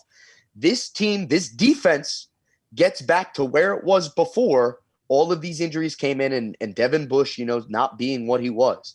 You put Aaron Rodgers on this team with all those offensive weapons and another year older with the offensive line, not to mention a new offensive line coach, this team is a contender, whether you want it or not. Ben Roethlisberger, sure. when amongst where he ranks all time in terms of Steelers quarterback stats, Ben Roethlisberger is first all time in yards, touchdowns, wins, completion percentage, fourth quarter comebacks, game-winning drives. He has those 2 Super Bowl championships. And when looking at most passing yards by a Steelers quarterback in a single season, Big Ben shows up 9 times in a row. For touchdowns, it's 7 times in a row. Now, before you go, Joe, you mentioned Dwayne Haskins. Your heart says yes, but your mind says no. I'm assuming it's for Mason Rudolph, you have no belief in him, right? When he played that game against the Lions, and now I've been out on Mason Rudolph since I saw him fill in and he lost the job to Duck Hodges. Shout out Steelers legend. He had the worst QBR in the league this season for any quarterback in that game against the Lions. He played 1 game. I think Dwayne Haskins should be second on the depth chart, but then again, I'm no NFL coach. I'm no NFL scout. Mason Rudolph is not the answer. We've seen enough. The proof is in the pudding. Very low floor, very low ceiling. I'm out. Give me a realistic Big Ben's quarterback. also 26 in QBR this way, by the way. Give me a quarterback. Well, you're being very mean. Give me a quarterback. Give me the quarterback you want to be the Steelers quarterback going into next season. I mean, I wonder. yeah. I wonder. give me 3 names. All right, we know one already, but give me maybe if you don't get Which the is guy, Aaron give me like Rodgers. 2 others that are more realistic. Of course. So I think for the Steelers, the best case scenario for them obviously is Aaron Rodgers. But I think it's a Rodgers or bust scenario. I think you go all in for Aaron Rodgers, and that's what you try and get. If you don't get him, suck it up next season. We're starting either Mason or Dwayne Haskins. I think the QB class coming out, they're solid, but nobody sells me to the point where I think they're the next franchise. Listen, Kenny Pickett to the Steelers would be a great hometown story, and maybe there's something about it. So if I had to go 1 through 3, it would be Aaron Rodgers number 1, Kenny Pickett number 2, and Dwayne Haskins number 3, just for the fact that we'll probably draft a QB in the 24th class. You don't even want to try a Jimmy G, a Matt Ryan, a Teddy Bridgewater. You don't want to try any of those veteran, type guys. I think those are one of those best examples of the facade that just blows years by. If we got Jimmy G, if we got Teddy Bridgewater, yeah, we'll win games, but we're not winning a championship. Yeah, but that's fair. But even if you have a rookie or like a Haskins I don't think Haskins or Rudolph's in the picture. I think if you have a rookie or even a veteran, like your team's still going to be good enough to win like at least 5 games where you're not going to have a top 5 pick. If we were to get a rookie, I would agree with you. I think we'd probably win about six games, maybe 7 because of Tomlin's coaching. But then you have a rookie, so you have a you have someone there you want to build with. To grow. I agree. Yes. But I think with the Jimmy G and Teddy Bridgewater situation, we know what we're going to get. You're going to get guys who are going to win you games. They're good QBs. And with the roster that we have, yeah, we'll make the playoffs. And yeah, we might win 1 game. But we're looking for the guy to win the Super Bowl. We have TJ Watt, who's not getting any younger. We have Cam Hayward, who definitely not getting any younger, but he's played his best season of his career this year. Minka, Joe Hayden, these are guys, Joe Hayden probably won't be back with us, but these are guys where I don't want to waste the years on a QB. We know what we're going to get. We need a guy that either is going to have the potential to grow or a guy that is known to win chips in Aaron Rodgers. And I think that's it. What about Tua? What about Tua? Facts. How do you feel about that, Joe? How do you feel about Tua to the Steelers? Listen, I will spare Drew the earache. I will spare him the nosebleed. I want nothing to do with Tua Tagovailoa on the Pittsburgh Steelers. He's Tonga. Not built. Tonga Vailoa, bastard. Whatever it is, he's not built for the cold. He's not built for the Steelers. And I'll tell you what, he's not built to throw the ball down the field. Thank you. That is all. Thank you so much for your time, Joe. Get out Thank of you, here. Joe. Of course, guys. Thank you so much for having me on. No problem. Love you, man. And it's a perfect segue because we're going to talk about the Dolphins right now. Tua had his shot to win out and make the playoffs. And we were all looking at week 18 as the game versus the Patriots where he was going to get eliminated. but it was actually against the Titans. And Drew, you're going to Miami still. You're still going to fly out there. Hopefully somebody that's watching can buy you a drink at a bar or something, and you guys can cry together. The Dolphins lost 3-34 against the Titans. The Dolphins have been eliminated from the playoffs. Now, to be eliminated in this fashion is embarrassing. Oh my God. And he's getting rude. I texted you after the game and I said, "Hey man, are you okay?" And you said, "Yeah, I'm all good." And I said, "Okay, I just want to make sure because I know it was tough." Tua went 18 for 38, had 205 yards and an interception, 47% completion percentage. He fumbled 3 times. 9 fumbles on the season, by the way, and only Justin Fields has fumbled more times, throwing fewer than 370 passes. We don't even know what Fields is yet. We don't know if he's going to be great or going to be bad, but that's not good company. He had one big-time throw to Water. I know you're going to rave about that. That was the only highlight of the game. What did I tell you, Drew? What have I been saying about Tua this entire time? I said the Dolphins' win streak was a facade because they didn't face any good teams. The first time that Tua had some real competition on defense was against the Saints, and the Dolphins barely won. They only won because Ian Book, he was a deer in headlights out there. And for all the Dolphins fans that last week wanted to get on me in the comments for what I said, oh he's obviously going to hate on Tua. He's wearing a Zach Wilson jersey. Oh, he's a typical Jets fan. Dolphins fans have to stop acting all high and mighty like their team has had any success. What did I say was going to happen? Tannehill was going to have a big-time game. And those 2 touchdowns, they were big-time. My boy, 120 yards. My boy Deontay Foreman, baby Derrick Henry with 100-plus rushing yards. I told you, sometimes he looks like Henry out there. My eyes are not lying. And sometimes he looks like that out there. But let's talk about the Dolphins. The last time they made the playoffs was in 2016, and they lost to the Steelers with Matt Moore starting at quarterback. The Dolphins haven't won a playoff game since 2000 when they beat the Seahawks 20-17 in the wild card round. The very next round, they lost 7-62 in the divisional round against Jacksonville. They haven't made the AFC Championship since 1993. The Jets, we made the AFC Championship in 2009 and 2010. Guess what? We got 4 playoff wins.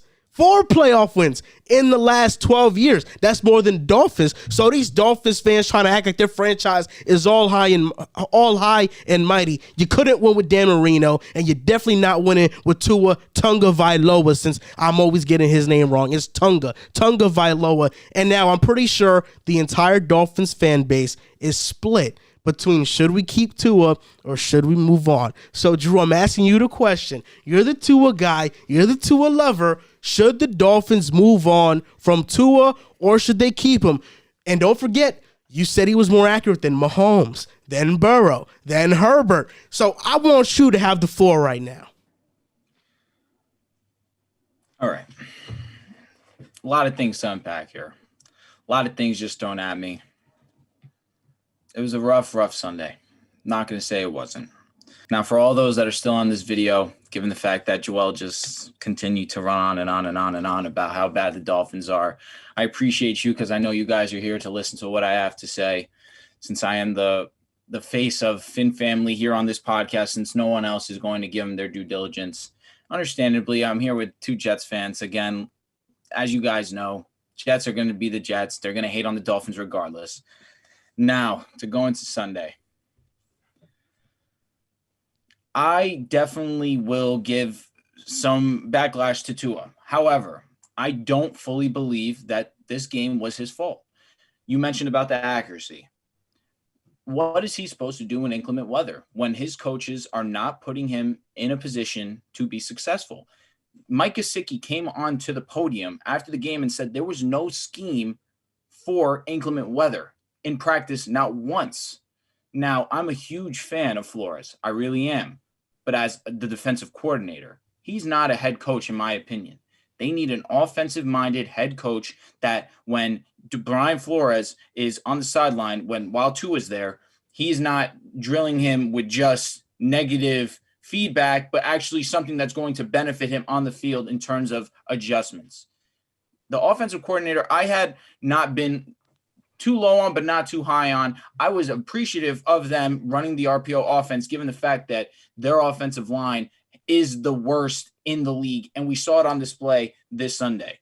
Now, in terms of Tua's play, I went over the film multiple times. I needed to make sure what I was going to say on the show wasn't baloney.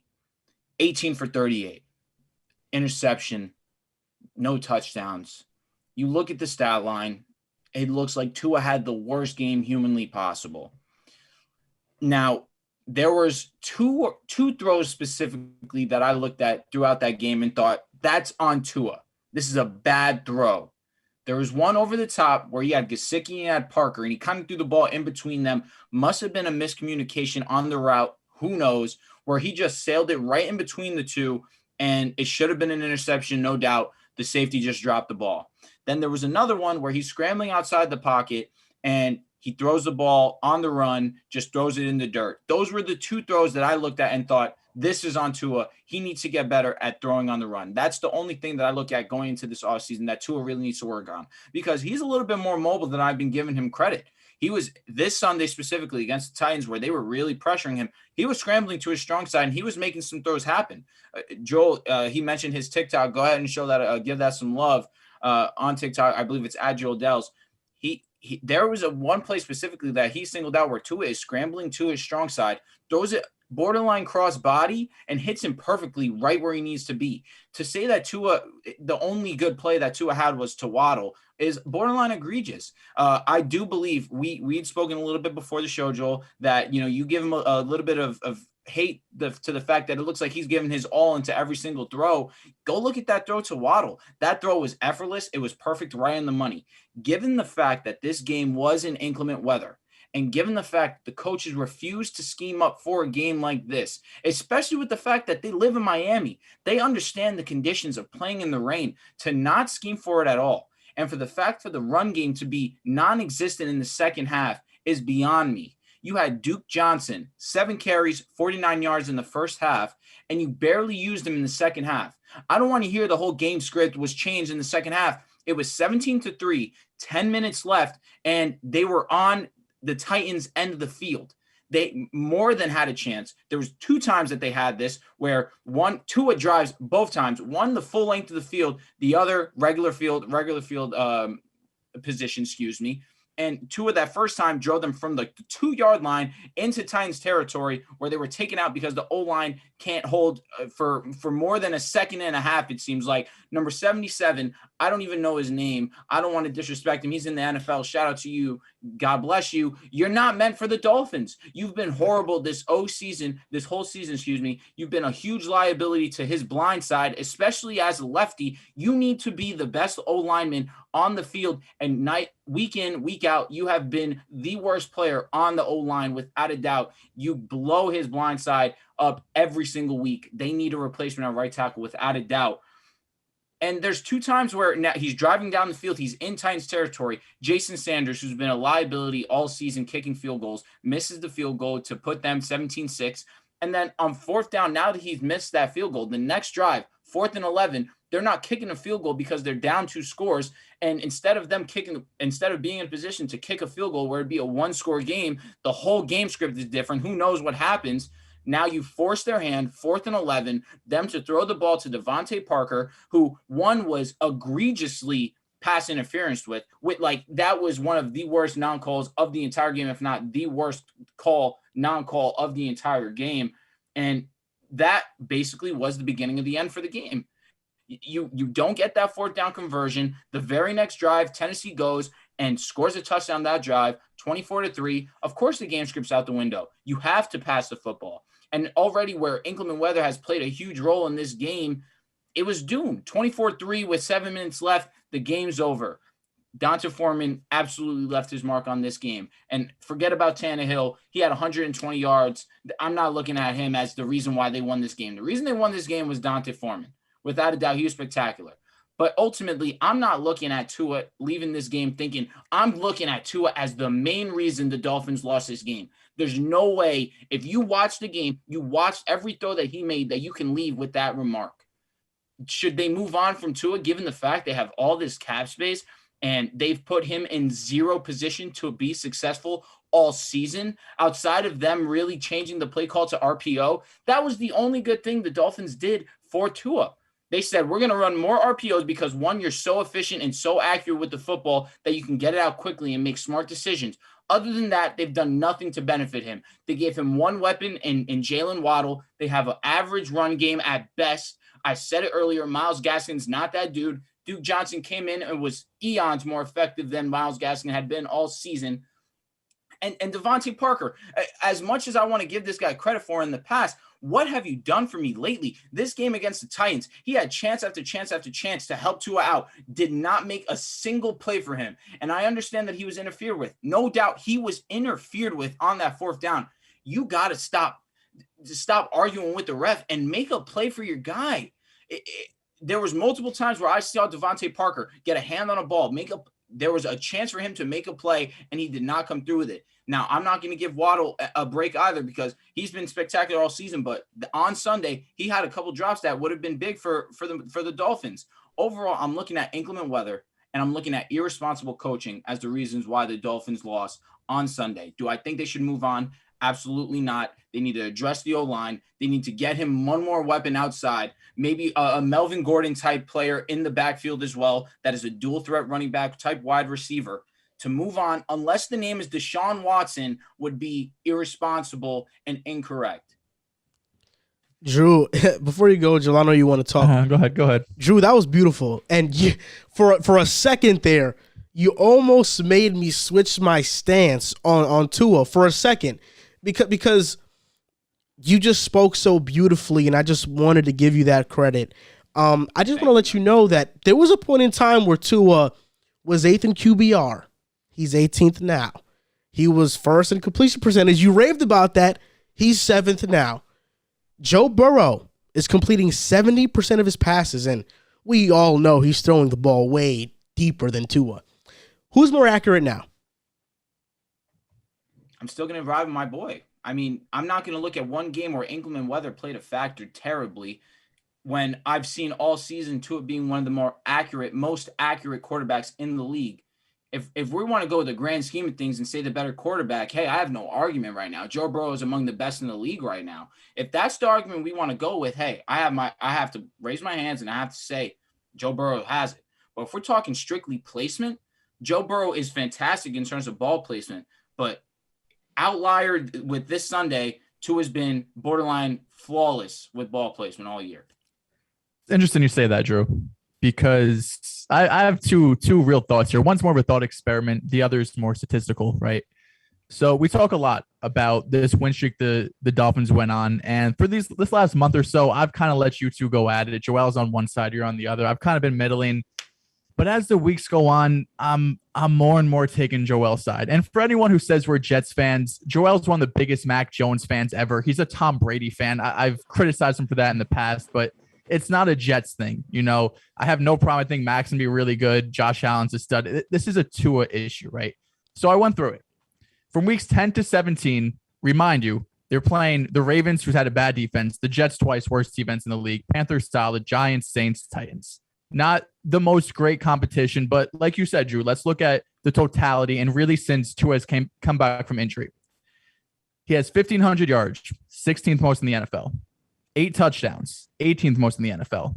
He has 13 turnover-worthy plays. It's the same as Trevor Lawrence, same as Taylor Heineke, which is the 6th most in the NFL. He has a turnover-worthy play on 5.2% of his attempts, the 3rd highest rate in the NFL. And his accuracy, that's his calling card. He's 10th in adjusted completion percentage. Above average, but if that's your calling card, you need to be top 5. And I know what you're going to say. This week. From weeks 10 to 17, he's 10th in adjusted completion percentage. That's fine. That's good. But you're talking Tua as being the one of the most accurate quarterbacks in the league. And I know the biggest issue all season has been offensive line. In that span, he's been sacked 12 times. It's the 18th most. He's been pressured 69 times. It's the 18th most. Guys like Derek Carr, Dak, Josh Allen, Burrow, Cousins, Mahomes, Herbert, Kyler, all pressured more than him. When Tua is kept clean in the pocket this season, he's ranked as the 18th highest passer. He has the 19th highest adjusted completion percentage, and he's 25th in ADOT. So when he has the time and he has the offensive line, he's been below average. He hasn't been great all season. He's had his moments here and there, but I look at these last 7 weeks when he's been the starter going on this run, it hasn't been because of Tua. Their defense has been great. So that's my first point. And Joe, that's right. The one game where their defense isn't forcing turnovers, say what you want about Tannehill. He managed the game. He was efficient. He didn't fumble 3 times like Tua. He didn't throw an interception like Tua. Tannehill was efficient. Want to know why? Because he's the man of Hill. That's number one. Ryan Tannehill is putting on for Tennessee, and we're gonna get into the Titans more next segment. I want to believe in Tua, man. I really do. And for your sake, you got the Tua jersey right behind you to your left. You know, it's all cool and stuff like that. I said it last year. I never called Tua a bust. All I said was that the Dolphins will forever regret taking Tua over Justin Herbert. And everybody knows that's a fact. But I also said this. He's Jimmy Garoppolo. And that might be generous to Tua because Jimmy G at least took the 49ers to the Super Bowl. And if you ask me who's better between Jimmy G and Tua, Jimmy G is better than Tua.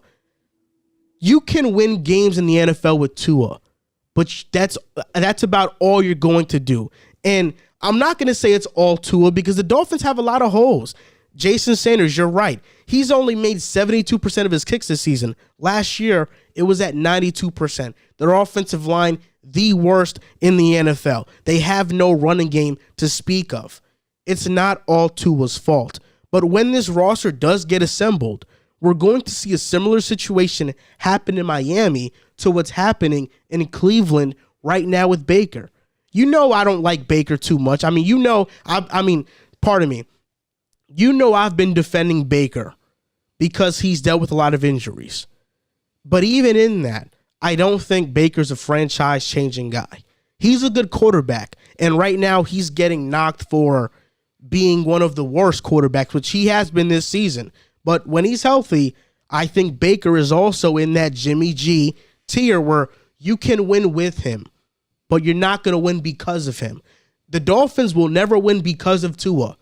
They'll also never win in spite of Tua. It's going to be a fair, common middle ground. Now, Joel, you said something specific about all these numbers with a clean pocket. Now, A lot of that is skewed because of week 17. Just last week, he was number 1 in passer rating with a clean pocket. Just last week. Now, we look at this week where, yes, some balls were sailing a little bit high. This is because the ball was wet, and he had not been prepared, given the fact that these coaches did not scheme a game plan for inclement weather. You're a professional coach. You know the forecast. These are things that go into account when scheming for a game, excuse me. I understand the stats that you read off, and yes, if we're reading them this week, they sound horrible. If we're reading them last week, they're spectacular. Because again, like I said, he was number 1 in passer rating last week with a clean pocket. And the whole him being not pressured, not being sacked, the most in the league, 18th most, it's because he's getting the ball out so quickly because he understands the time that he has in the pocket is so minimal. We have not seen a quarterback who is as much of a pocket passer as Tua is, because you look at Burrow, you look at Herbert. These guys, Herbert has a good O-line this year, but you look at Burrow specifically, his O-line's not the best, but his ability to scramble outside the pocket and make plays happen, given the fact that he has Jamar Chase, he has T. Higgins, he has Tyler Boyd, he has Joe Mixon that's an effective pass-catching back out of the backfield. You have T.J. Hughes-Benzada. Tua does not have that luxury that Burrow has in terms of weapons. Uzama, excuse me. Yeah. TJ, he's retired. What did I say? Hughes-Benzada? I apologize. Uzama, excuse me. I'm thinking of another Bengal. Yeah. You look at that sense of it, and he needs to get the ball out fast because, one, he's not as mobile as these other guys, And two, this O-line is not holding a block to save their life. So to read those stats, I understand that they don't look great on paper. But again, there are things that go into it that are reasons why he needs to get the ball out so fast. Because if not, he is not the mobile type of guy, and he's going to get murdered. We saw it with Eli Manning, and I don't want Tua to have that same fate over the end of Eli's career, where Eli had a great he had a great pocket. What happened? He was able to elevate his team when he needed to most, and he won a championship. Now, we saw when Eli didn't have a great O-line that everyone was bashing Eli, that he's washed, that he's not good. But we haven't seen the Giants have success since Eli's been gone. Now, Tua is in a similar situation where he has a terrible O-line. He's a pocket passer type quarterback who has shown when he has a clean pocket, he can be effective. Why am I going to backtrack on my thoughts, given the fact that I've seen what he can do when he has a clean pocket? I know the accuracy that he has. I know the capability and the abilities that he has. I'm not going to backtrack on any of that. So I took out week 17, right? Inclement weather, bad game. Weeks 10 to 16, he's 8th in adjusted completion percentage. He is number 1 in regular completion percentage. When you take adjusted, so you take out, the batted balls, the throwaways, the spikes, whatever you want to do. Adjusted completion percentage, he's 8th. Turnover worthy plays 10.2% of times, which is second most in the league. So it got worse after last game. It didn't get better. But I want to go moving on from the statistical thing because we could talk stats all day. I put this little list together here because I'm curious to hear your guys' thoughts, right? When we talk about quarterbacks, put them I have 4 categories. The first category is I'm not moving them no matter what. These players, a couple of them might get traded at some point just because of personal reasons. But Rodgers, Brady, Mahomes, Josh Allen, Herbert, Burrow, Lamar, Kyler, Russ, Deshaun. If I have these quarterbacks, my franchise is set. I'm not moving on no matter what. The next tier is I'm happy they're my guy, but if one of those other guys become available, I'm picking up the phone and I'm trading for them. Stafford, Derek Carr, Cousins, Dak, Tannehill. Not A quarterbacks. They could have A moments for a season. They're probably not going to be MVP-like. Staffy being on that list is crazy. No, it's not. He's not on that elite tier. Now, I have unproven, but these guys I'm still confident are going to work out. Trevor Lawrence, Jalen Hurts, Wilson, Mack, Fields, Lance. So all of these rookies plus Jalen Hurts, who's really had a full 16 games now. So he's first full season, took him to the playoffs. I'm pretty high on Jalen Hurts. Now, this is my last tier. These are the guys that I want to upgrade.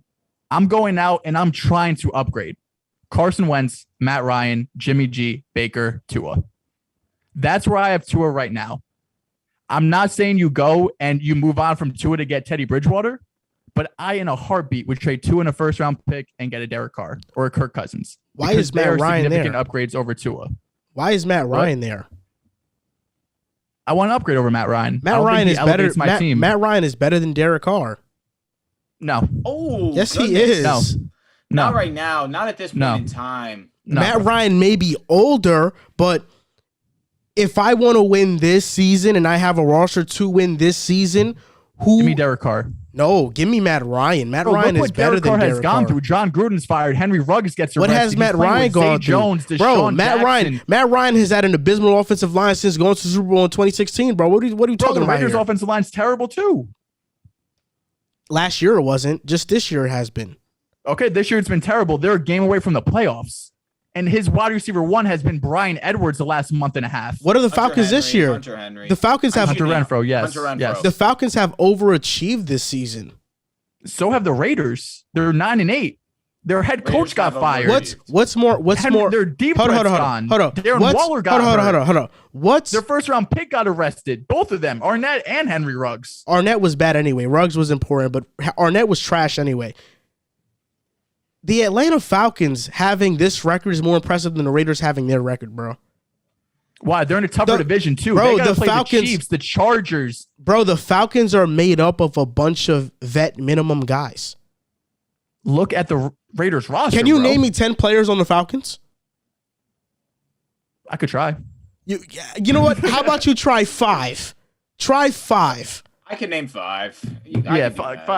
Five that are playing. So you can't name me Calvin Matt Ryan, Ridley. Pitts, Russell Gage, Cordero Patterson, Mike Davis, AJ Terrell. That's 6.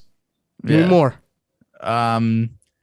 I can't pronounce the receiver's last name that starts with a Z, or Mary Zarkarius or whatever it is. Deion Jones, Alex I believe Mack, his name is. Deion Jones, Alex Mack. Alex Mack's not on the team. He's on the 49ers. No, He's on the 49ers. He's not even there. He's on what? Alex Mack. He's not even there. He is on the 49ers. He's on 49ers. He is. What are we at right now? We're at like 6-7. You're struggling, which tells me the Falcons suck. Young Hoku. That's a kicker. Legend. Hey.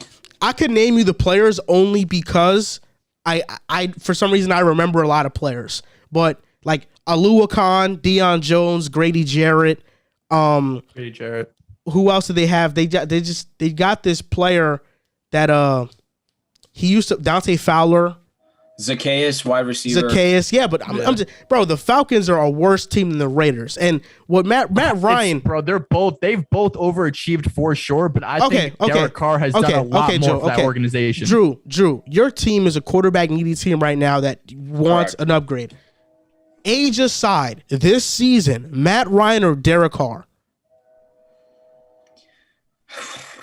That's very, very, very tough for me, man, because what Derek Carr has done this season, given the fact of what he's had to overcome, like Joel said, John Gruden's gone. This is one of his worst seasons statistically in the last 4 years. But even still, he's among the league leaders in passing yards. The only thing he's missing is that touchdown threat that's gone in Darren Waller since Thanksgiving. Henry Ruggs, who had been arrested.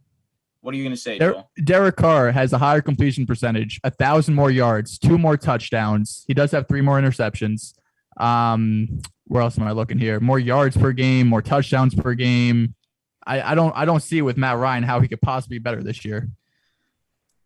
And he has a higher quarterback rating. They've been sacked the same amount of times. He has a higher yards per attempt. Well, what am I getting from Matt Ryan?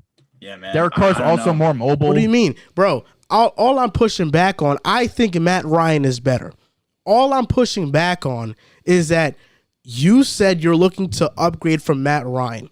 Yeah, that was strong. The Falcons, if anything, the Falcons are looking to trade Matt Ryan because you can get value for him and because they've needed to rebuild for 2 to 3 years now, if we're being honest. That's the only reason why. But if your team, you're more than happy with Matt Ryan. He's in that Kirk Cousins tier. The fact that you placed him with Jimmy G is disrespectful. Kyle Shanahan. Matt Ryan is on a downward trend. Kyle Shanahan would be disgusted with you right now.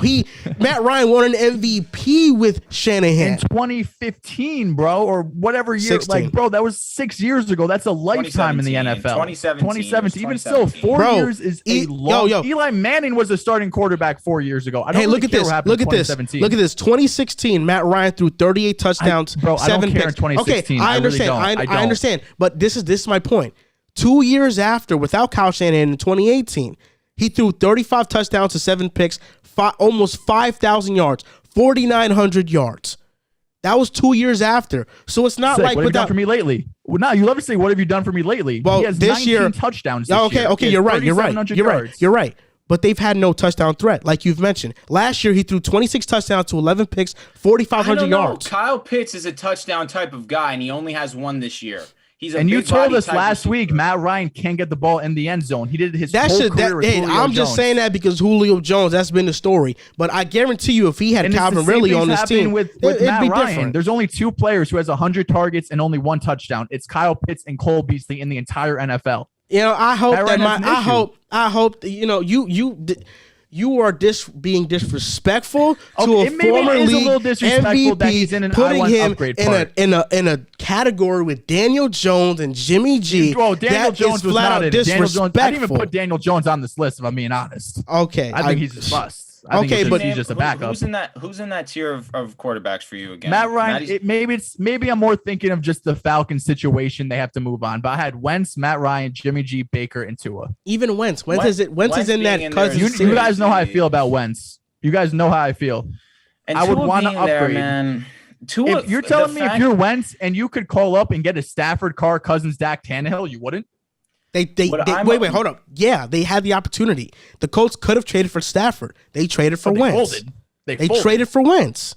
They folded. I'll tell you why I'm upset at Tua being on this list. It's the fact that we're giving him no benefit of the doubt. Joel, you alluded to it a little bit, and this is the first time, truthfully, that I'm hearing you call out the Miami O-line, and I really appreciate that. I've called them out the entire time. Bro, we bring it up every week. No, but I feel like it needs to be emphasized even more. Because, again, we're talking about a quarterback who is not a mobile type guy. Mobile in the sense that he can actually make something happen with his legs.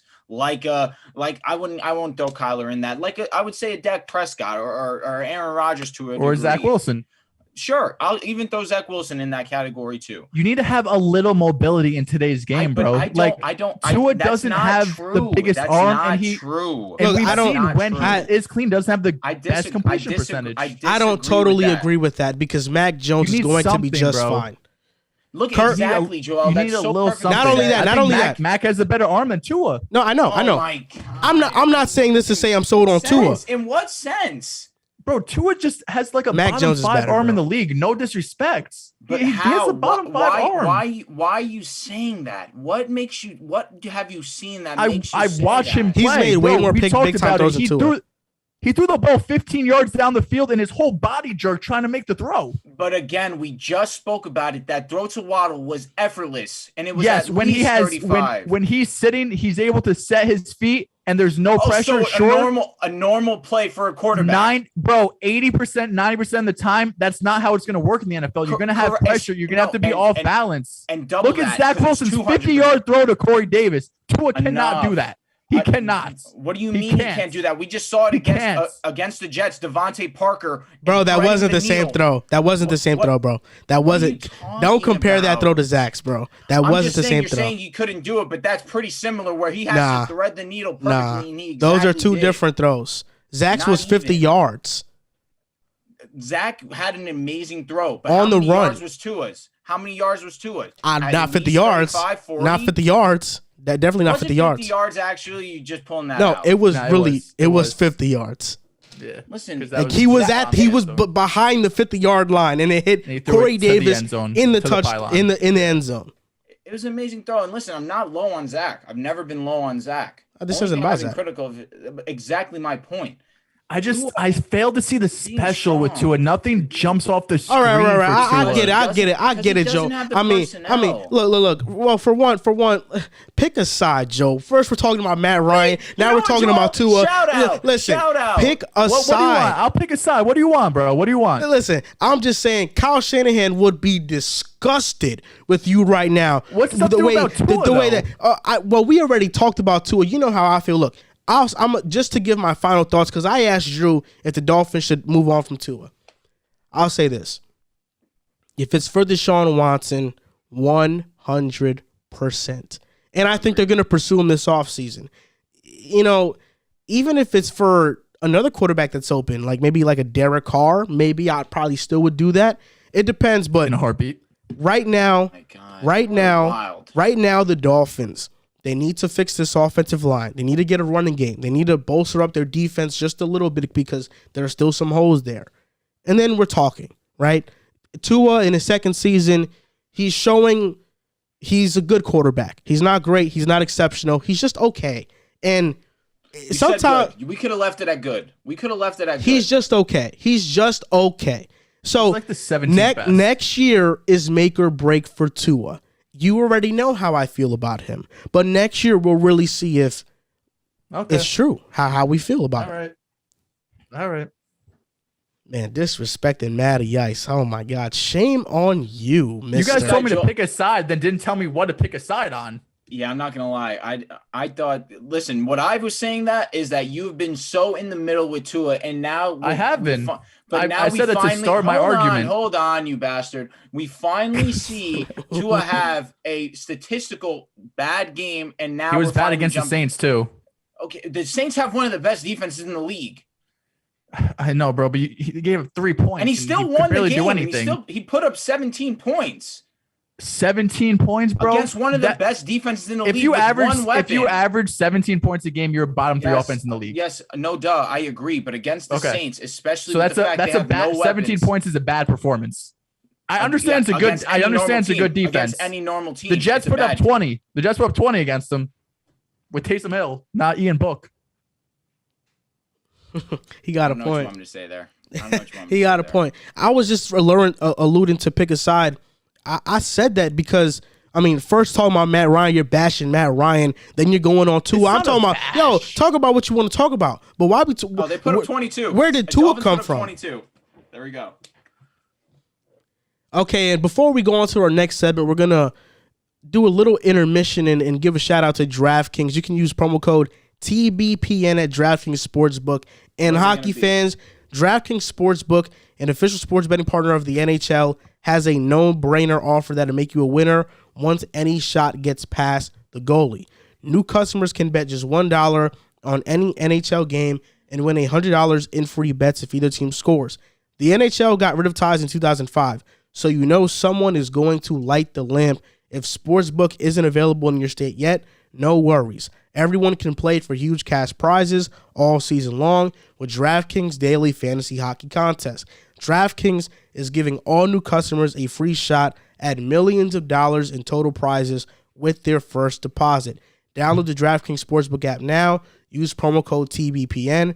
Throw down $1 on any NHL game and win $100 in free bets if either team scores a goal. That's promo code TBPN this week at DraftKings Sportsbook, an official sports betting partner of the NHL. And we have the link in our bio. Also, we have the merch link in our bio as well. Sweaters and t-shirts, different colors and flavors. To move on to the next topic, the Tennessee Titans and the Indianapolis Colts. All season long, we've been talking about the Titans. Once Derrick Henry went out, we were all pretty low on them, but they've shocked all of us, really being resurgent and resilient. Despite all their injuries, they have come to play, and they are now leading the AFC. And with a win against Houston in Week 17, they will finish first in the conference and get that bye week, which is huge because Derrick Henry is slated to come back.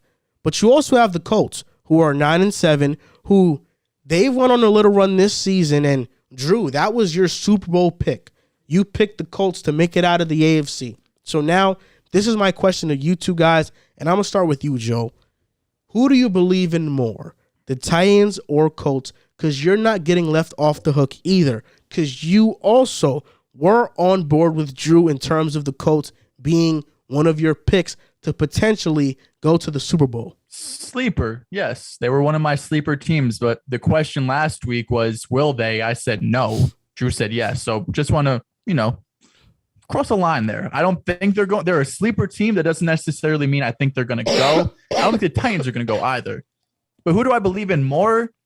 How do I not pick the Titans, who are 6-2 against teams over 500? They've beaten the Colts twice already. They have wins over the Bills, Chiefs, Rams, 49ers, and Drew's red-hot Dolphins. Their resume stacks up with just about anybody in the NFL. Joel, you tweeted it today or yesterday. Mike Vrabel, arguably coach of the year. It will probably go to LaFleur. He's going to have the best record, but Titans are possibly going to have the 1 seed. They have a big game against Jacksonville this week.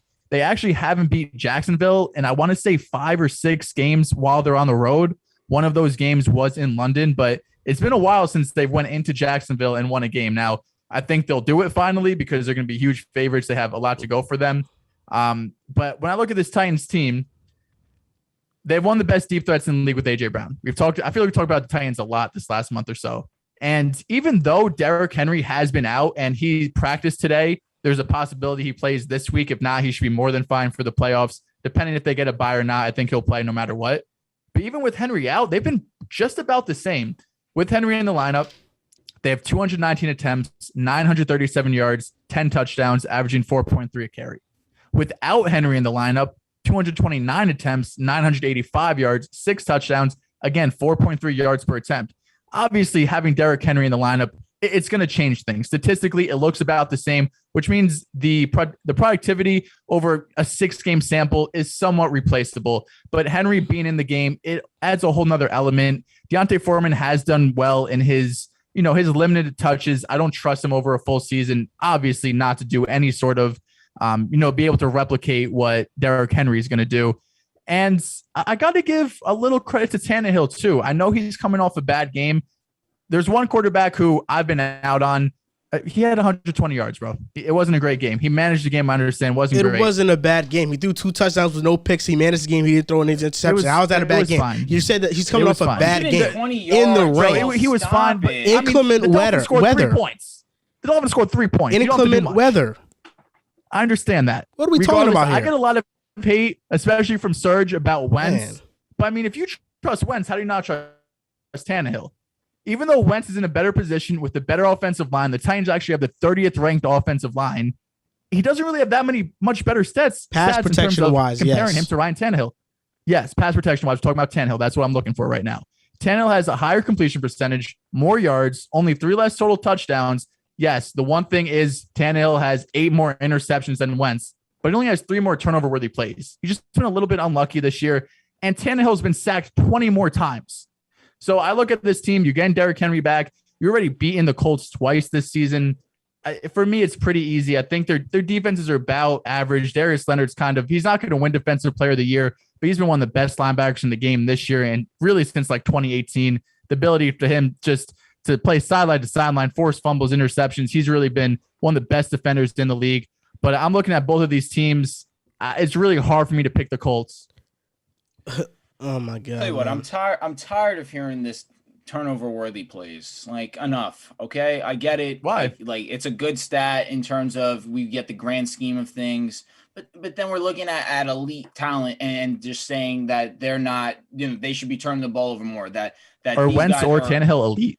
I'm just not saying that. I'm just saying in general. You look at we scrutinized Mahomes a few weeks ago with his turnover-worthy plays, but do we really care about that, truthfully, given the fact that he's still doing what he's doing? I care more about them because Mahomes had a ton last year that didn't turn into interceptions, and he has a ton this year that have turned into interceptions. So I think it's a little more sticky year to year than just regular interceptions. I understand the whole sentiment of it. I just don't like it, given the fact that it didn't happen. It's not concrete. Ultimately, we're talking about something. But if a receiver drops a ball and the DB intercepts it, why is that a quarterback fault? Why should that be on the quarterback? I agree with that to a degree, but that being said, what does that matter to? Ultimately, it's a play that happened that the defense made.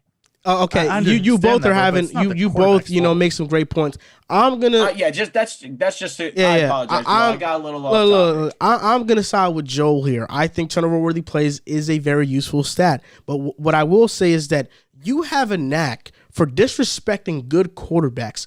First, it was Matt Ryan, who's a former league MVP. Listen, you got to get your brain checked out now. Bro. And then you're talking about Ryan Tannehill, 17. who, for one, Ryan Tannehill, by all intents and purposes, is a man-a-hill. And two, he's been rated as a top 8 quarterback in the past 2 seasons. Before this, when did I disrespect Tannehill? You were just disrespecting Tannehill. Joel, you've been disrespecting Tannehill over the last few weeks, saying how he's regressed since last year, regardless of what the Who, me? Yeah, but yes, I definitely have. But the situation matters. I definitely have. But I'm just saying, Joe wants to come in here and bring his, all this advanced stats with his glasses, PFF. Oh, we understand you have a PFF membership, all right? All right? We do too.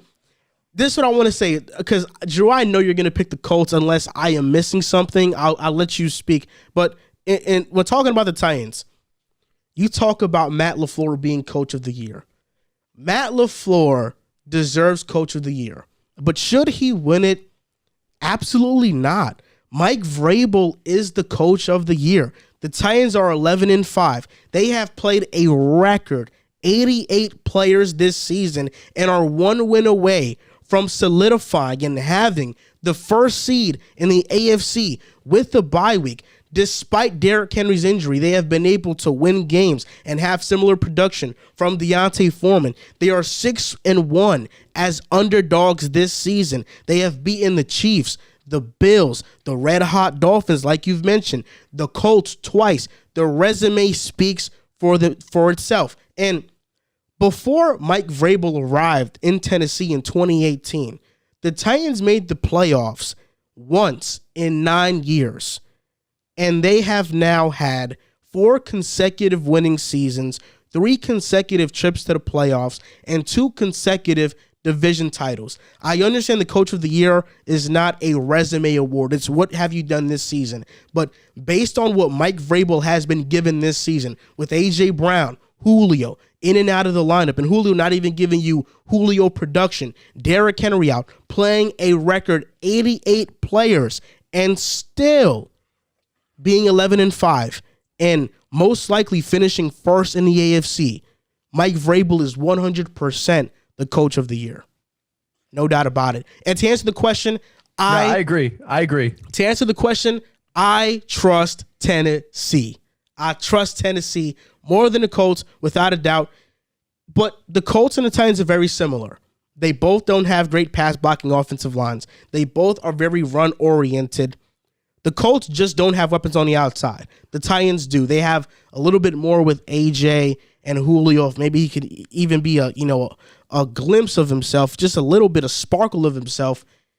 And then on defense, they have similar personnel. Their defensive fronts are really good. Their secondary they have good players, but they're shaky. I think what sets the Colts and the Titans apart is that Kevin Byard is their safety, and the Colts don't have a great safety, but the Colts also have a great linebacker in Darius Leonard, and the Titans don't have a linebacker as good as Darius Leonard. So their personnel, their team is very similar, but I don't really trust Carson Wentz, and that's what holds me back from the Colts. And I get you were just praising Carson Wentz. No, I said it's a conversation.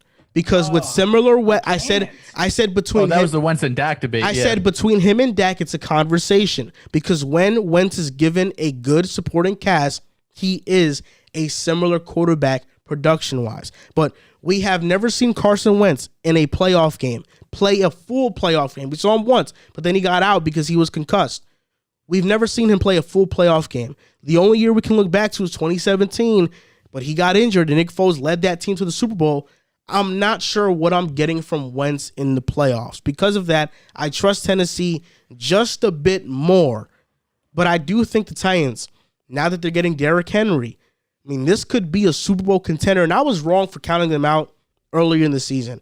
I didn't understand how great of a coach Mike Vrabel was. I didn't understand how resilient and how much of a man Ryan Tannehill was. That guy's been, look, he's had his turnovers this season. He hasn't been what he's been in 2020 or in 2019, but he's been tough. He's been tough. He's been American made. That's what I could say about him.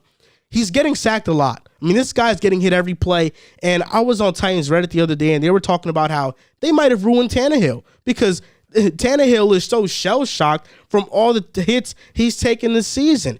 He's regressed. There's no doubt about that. But I still believe in the Titans more than the Colts. And I'm not sold on the Colts because I think Carson Wentz is not a quarterback that can perform in high leverage moments. This is a very interesting debate because now we're seeing King Henry come to the Tennessee Titans lineup. And all along, I've been very adamant that you bring Derrick Henry back onto the squad, things get interesting. I always said it throughout the entirety of this season. If Titans are healthy, they're a great competitive team. They could beat anyone. Now, I also have said that if the Colts play the Titans for a third time this season, I do believe the Colts come out on top. First meeting they had was ugly. Tennessee washed them. That's when the Colts were playing some of their worst football this season. Then they meet up a second time. A way better game. One of the better games this season. 34-31. Tennessee comes out on top. Colts showed great strides in their progression throughout the season in that game specifically. You had JT be dominant. You had Carson Wentz show a good performance. I do believe that if they do play a third time, that the Colts will win. Now, that's if they meet first round. Who knows how things will – well, right now we're looking at Titans who probably are going to be or possibly are going to be the number one seed in the AFC. So that would mean the Colts have to win a playoff game. And the way things are going now, Colts would probably have to play the Chiefs or the Patriots. I do believe – or excuse me, are the Bills right now number They play the Bengals if they were to play right now. They would play the Bengals. And that would be a great game personally. If we're looking at just what happened week 17 – people are just immediately going to say, well, the Colts don't stand a chance. How do you lose to the Raiders? That's a game that you should easily had in your back pocket. But we're not putting out the fact that John Madden did unfortunately pass away, and we didn't speak about him at all. And I wanted to take a moment to give him his due diligence, what he meant to the game, what he meant to the NFL, what he meant to the Oakland Raiders, now Las Vegas Raiders organization. He'll be greatly missed. One of the great minds in football history. We'll never see another John Madden. His impact that he had off the field as well. One of the great commentators of the game. He became one of the founders of Madden, the video game, and how that game has completely changed sports entertainment as a whole. So rest in peace, John Madden. You'll be greatly missed, and we appreciate everything you did for football. Now, to go into this game, the Raiders weren't going to lose this game after John Madden passed away. This game was for John Madden. Now, Derek Carr looked shaky to start this game, but second half, how we've been praising Derek Carr for what he can do in the clutch moments, he did exactly that this Sunday. In the fourth quarter, he came into that with one touchdown, 2 INTs, just under 200 yards, and he came in, he was lights out in that fourth quarter. Down the stretch, he made big throw after big throw. That one over the top to Hunter Renfrow was special. Hunter Renfrow, I need to give him his credit as well. Hunter Renfrow is a problem. He is a great wide receiver, and I do believe that he can be a wide receiver 1 for the Raiders. That being said, they were never going to lose this game for John Madden. I think that they had a motive that they realized they needed to get done with all the things that have gone wrong for the Raiders this season. You just add the passing of John Madden to that. Now they're amped up even more because you have people like me who are saying that the Raiders are down and out. I'm fading them the rest of the season. They've come and completely shut me up these last 2 weeks, picking up a great win against my Broncos, picking up a great win right now against the Indianapolis Colts, who are one of the hotter teams in the NFL. And they put that to bed. They came and they slayed the Colts, didn't do a great job of stopping Jonathan Taylor as he had over 100 yards rushing. But Carson Wentz had a chance to win this game for them, even with all that being said. Carson Wentz missed a couple throws, and to a degree, I agree with what you guys are saying, that you can't truthfully trust Carson Wentz in these high-leverage situations, but we haven't seen it yet. So I'm not ready to be out or be in yet, but I do still think that the Colts have a team that can compete. I think this was a tough week for them. They got caught with their pants down, and the Raiders took full advantage of that. I still have faith in the Colts. In terms of Colts versus Titans, if they were to meet again, I will take the Colts. And I know I did pick the Colts to go to the Super Bowl. It is what it is. You walking back on that? They still could go.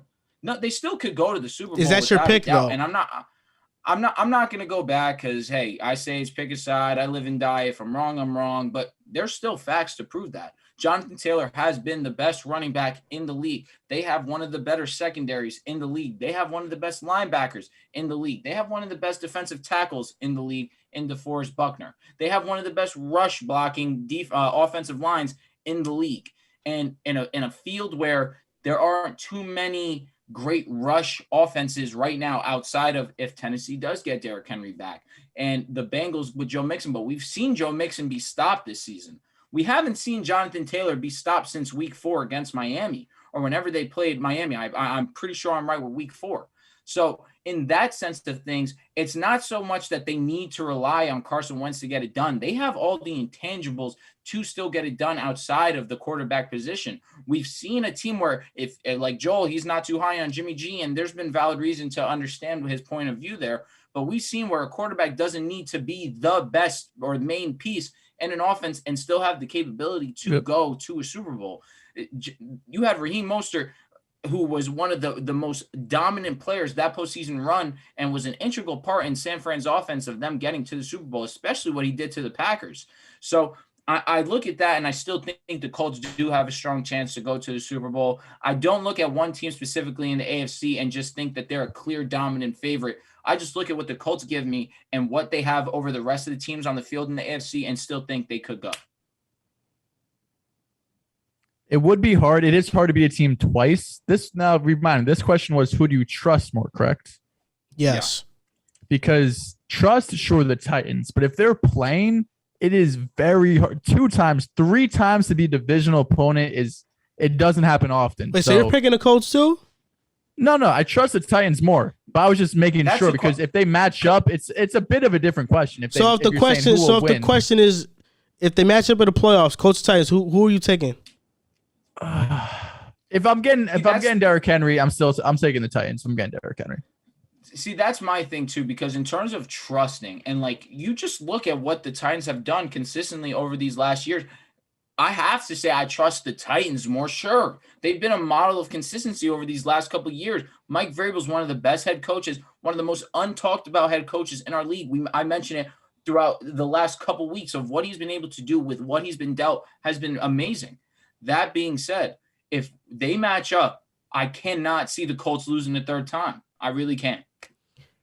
Time will tell in that surprise me if the scenario. Colts won. Time will tell when talking about that scenario. Hopefully they do meet up in the playoffs, and we'll see if your Colts make That'd it be cool. past them and make it to the Super Bowl. I mean, that's your pick. So let's see what happens with the Indianapolis Colts. Hold on now, because we have my pick, right? And we're gonna single that out. So let me hear your guys' pick. Right? Hold on, I'm not ready yet. I'm gonna make it next week. Next week, the playoffs start. Okay. We're gonna give our predictions. I will make my pick next week. Me too, bro. Me too. All right, no. I mean, I've been on KC for a minute now, but I mean, that's so easy. Like, wow, that's so hard. Listen, such a difficult it is. choice, Kansas But bro, City. you want me to? Wow, I'm so You want? impressed. And I've given my two sleepers, the Chargers and the Colts. And now you're fading off the Colts. Interesting. I'm keeping my I eye on you, said bro. they're my sleeper. They've always been my sleeper. KC's bro. my We know pick, the but my title. two sleepers are the Chargers and the Colts. We know the title of the show. The my title of the show sleeper- is Pick a Side, and I'm waiting for you guys. I'm waiting. You know, my sleeper was the Patriots, and I've been on them since like week 6. And how do you feel about that? I feel great. I feel Great? awesome. Yes, I feel awesome. Yes. Would you be surprised if they got bounced in the first round? Because I wouldn't. I wouldn't, but I wouldn't be surprised if they made the AFC Championship or Super Bowl. I would be surprised. If they made it to the Super Bowl, I'd be stunned. Mac Jones, Mac Attack, baby. That's all I got to say. It wouldn't be because of him. He'd be a big reason why. No, he'd be a reason, maybe. Not a big, no way. We understand you're not fond of Mac Jones because he takes away from because Mac Jones is a direct threat to Tua being the worst quarterback amongst all Alabama quarterbacks that are currently starting in the NFL. Jalen Hurts? Jalen Hurts is better than Tua. Yeah. Wow. I'm so happy, man. I was on the show like week 4 saying that. I mean, I've been saying it. It's Mac, it's Hurts, it's Tua.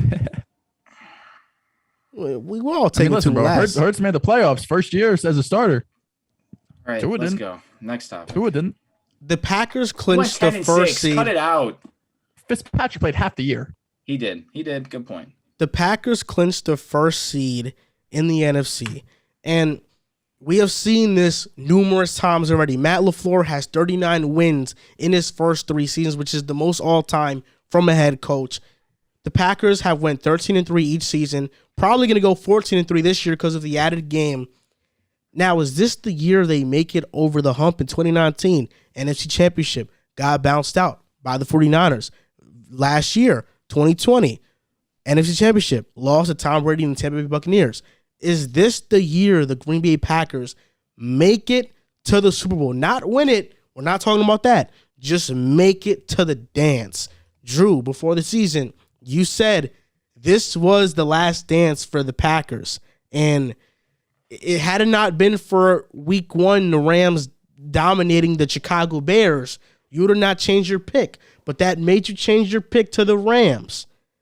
But what do you think about the Packers? Tell you what, Packers have the personnel, have the pieces in play to make that push. We've seen it over the last couple of years where their defense really had been holding them back from taking that Super Bowl leap. When they had a defense, they won a Super Bowl with Aaron Rodgers, and Aaron Rodgers was a Super Bowl MVP.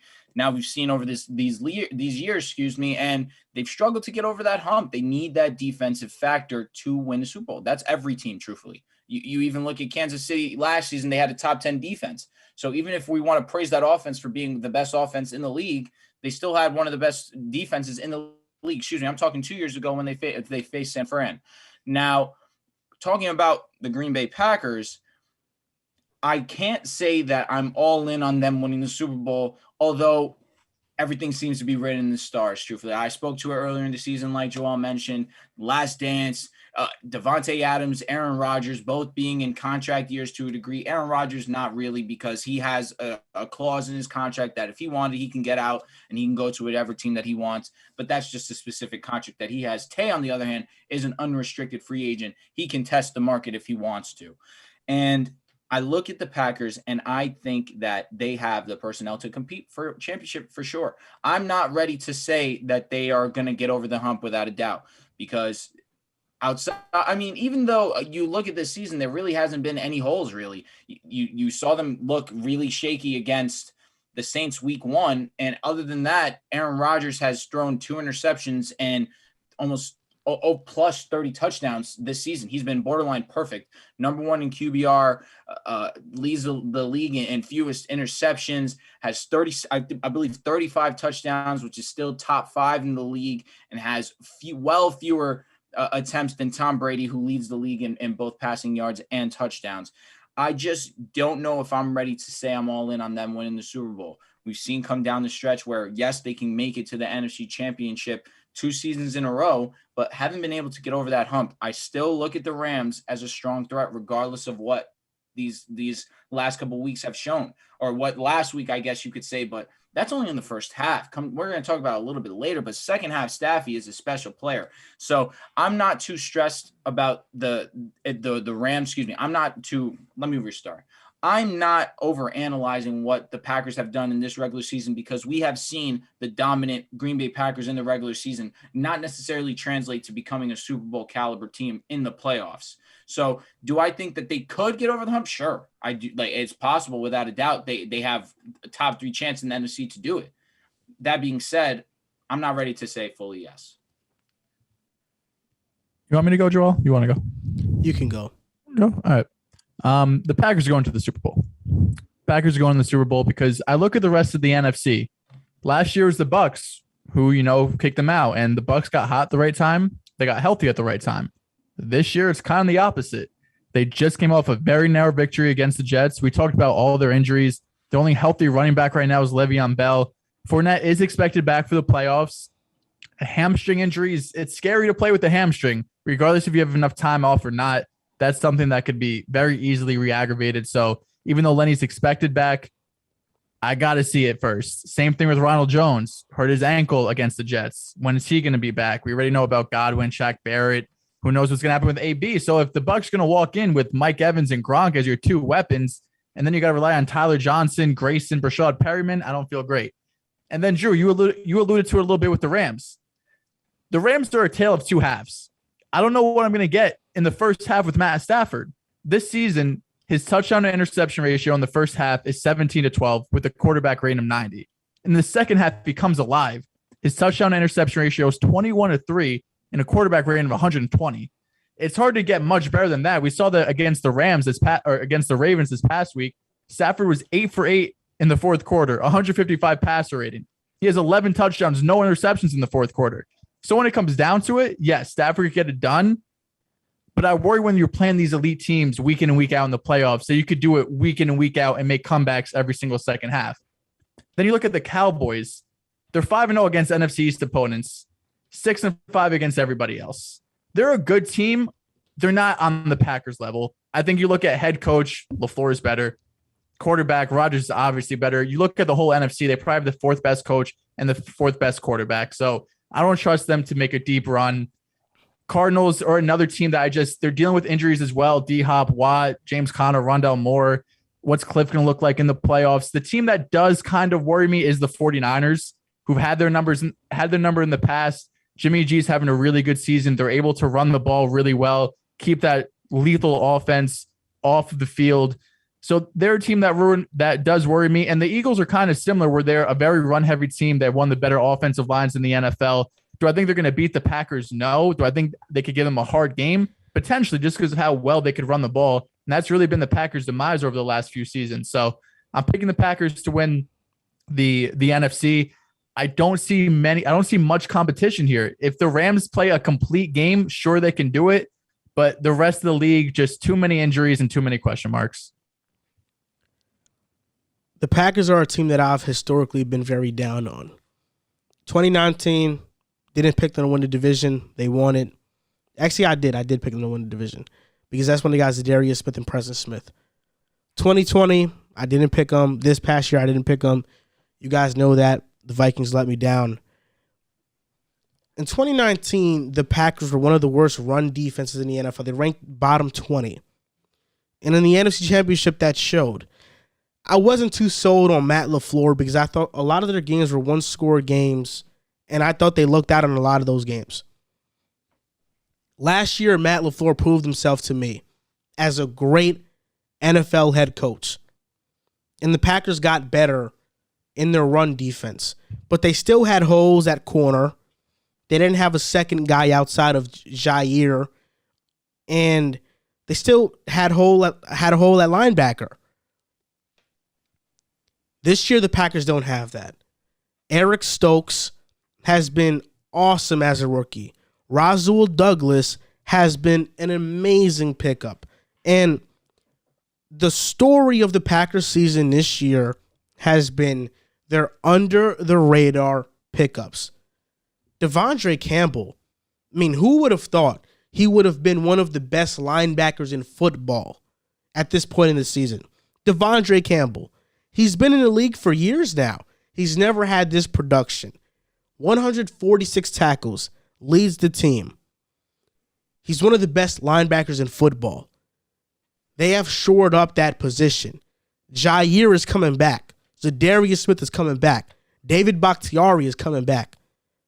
I would be shocked if the Packers didn't make it out of the NFC and have a trip to the Super Bowl. Most of that is because the Packers have been so great this year.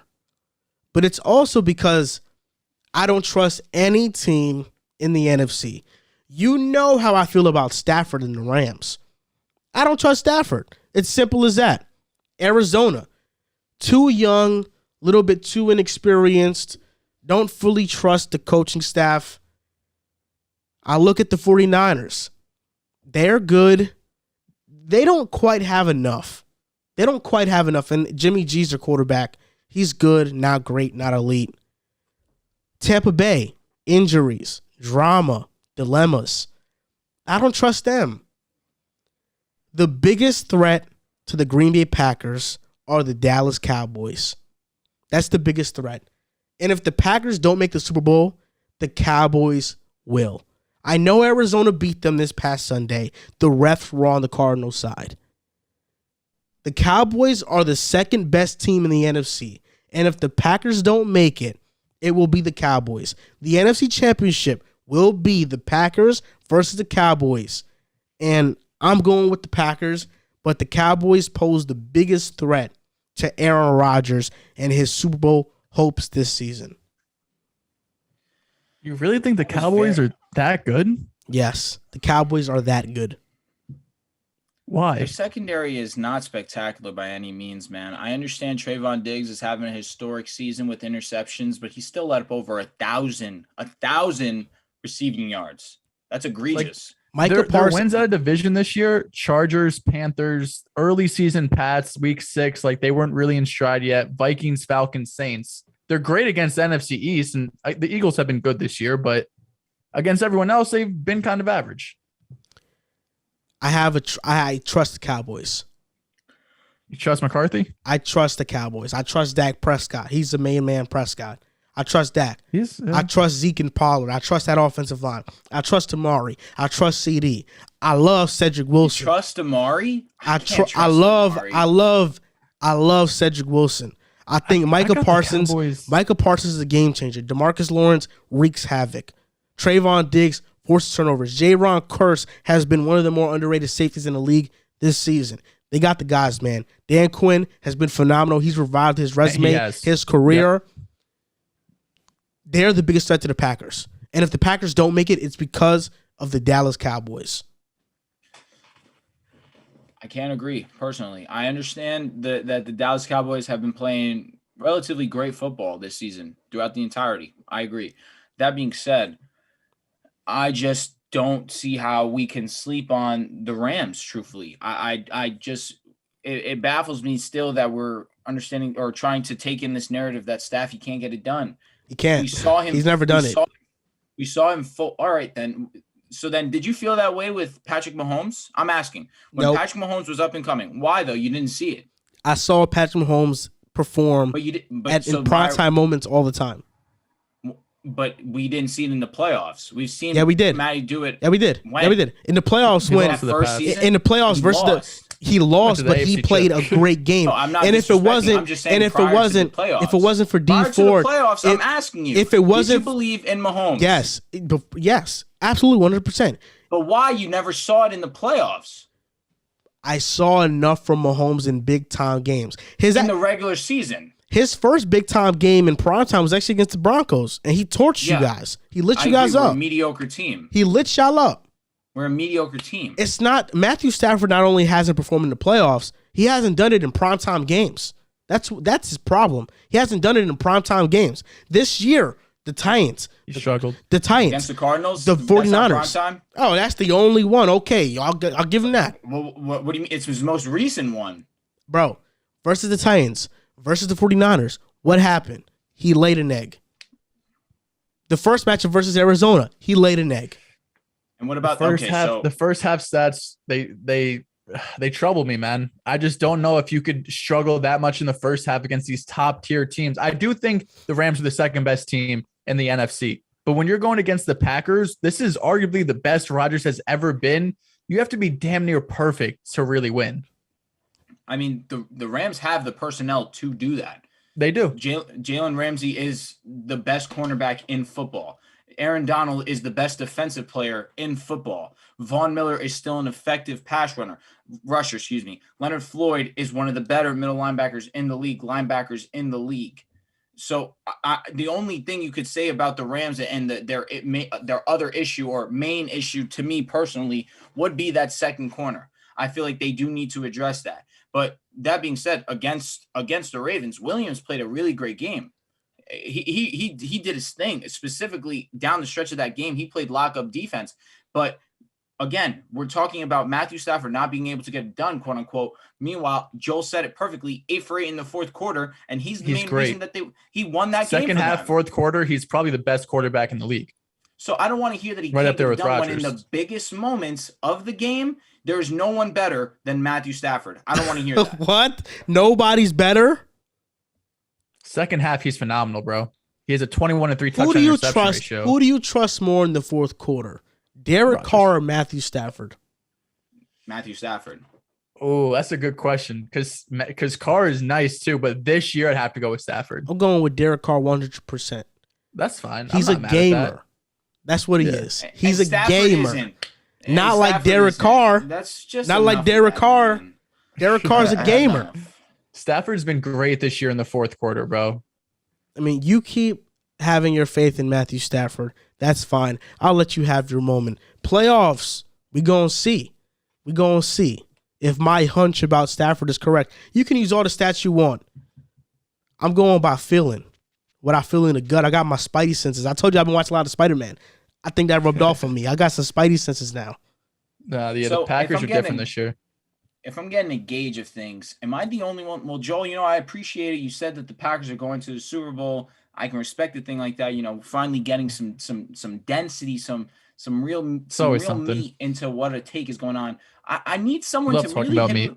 You already know. I need someone to hook me up with a genuine take, a strong opinion on who's going to the Super Bowl. Joel, please enlighten me. Who's going to the Super Bowl for you? I said the Packers. I said the Packers. So Packers are going. Yes, I said it. Packers are going. I said it Okay. from the He did NFC. say to start his monologue. All right. He's saying they should go. That's what I heard. No, I said they will. should. I said I'd be shocked if they didn't. Okay. All right. Yeah. All right. Do you guys have any doubt that Rodgers can do what Brady's doing right now? Play into his 40s? Mid-40s. He could Because do it. Rodgers playing damn near best football ever at, what is he, 38? He could do it. No, he can't. Tom Brady's No? one of a kind, bro. Nah, Rodgers is different. Rodgers is could getting do it. better He's with not age, Brady, bro. Like, That being said, he's though, got I've said it, back-to-back MVP caliber seasons. and I've said it multiple times. I do strongly believe he wins this championship, it's over. He's retiring. I don't know, man. He's got so many good years left. I think he stays with Green Bay. I don't think he's leaving. You look at Roger Staubach, who's one of the greats to ever play this game. They say that Roger Staubach is one of the most disappointing ends to a career. Not disappointing in the sense that he couldn't do it, because obviously he won. He has the resume and everything for it. One of the best quarterbacks to ever touch a field. He left at 36 years old. and he was more than comfortable with that decision to walk away.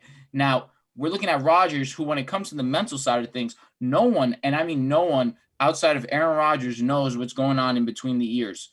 So I'm saying this, that I think he'll retire, right? So I'm thinking that I know what's going on in his head, so I'm a little hypocritical in that sense. But that being said, it would not shock me. He doesn't need football. Aaron Rodgers is at the point in his life where football is secondary to how he feels as an individual. And sure, he's amazing at football, and it would be so upsetting to see him walk away at this point in his career where he, like you've said, he's playing some of the best football of his career. That being said, it would not surprise me to see him walk away on top. You make an excellent point. Now, moving on, you talked about the Rams a little bit. This is a perfect segue. Cooper Kupp. Cooper Kupp is someone who there's been a lot of talk about him throughout the entire season because, yes, he's shattering these records, but the question is, how good is he really? Where does he really rank amongst the top wide receivers? This year, 138 receptions, 1,829 yards, 15 touchdowns. He's in company with Jerry Rice, Randy Moss, and Marvin Harrison. Those are the only three to have those numbers or anything similar to that. But before this season, he wasn't this productive, and that's led people to criticize his spectacular season more than we have done with other receivers in the past. Do you think Cooper Kupp is getting too much disrespect? How do you feel about him? Where does he rank amongst current wide receivers? And also answer, if you're starting a team, is he one of the first 5 wide receivers you're taking? This is rich coming from y'all, because you guys were the ones who were disrespecting him earlier in the season. I had him the number 1 receiver this year. Y'all had him like 2 and 3. I had him 2 to Devontae Adams. Put me in jail. Okay. Whatever. Devontae Adams, sure. Thank you. Cooper Kupp's been amazing this year. He's been phenomenal. I had him ranked number 1. Devontae Adams, obviously pure talent-wise. Sure, I'll take Tay over Cooper Kupp. And a lot of this gets taken out of context because he does all of his damage in the slot. Do you want to know who leads the league in targets in the slot? Cooper Kupp, Devontae Adams, Jettas, Deontay, Tyreek, DJ Moore, Stephon Diggs, Keenan Allen, Hollywood, Waddle, Brandon Cooks, Godwin, Terry, Jamar Chase. Top 10. These are like 7 of the top 10 receivers in the league. Best of the best. All get the most targets in the slot. So I don't really care that he's getting all of this work in the slot because Sean McVay told him to do a job, and he's doing his job better than anyone else in the NFL. Should we take anything away from Debo because Shanahan has run plays designed for him and all these special screens and plays designed specifically for Debo that damn near no other receiver in the league gets? Or should we take anything away from Micah Parsons, who Dan Quinn specifically puts up special blitzes for him so he could be put one-on-one with the running backs so he's able to get after the quarterback? If we're not taking anything away from them, why should we take away anything from Cooper Kupp? He's having a historic season. Am I taking him top 5? I have to think about that. I'll let Drew go or Joel, whoever wants to go next, and I'll get back to you. He's definitely top 10, but I need a second if I want to take him top 5.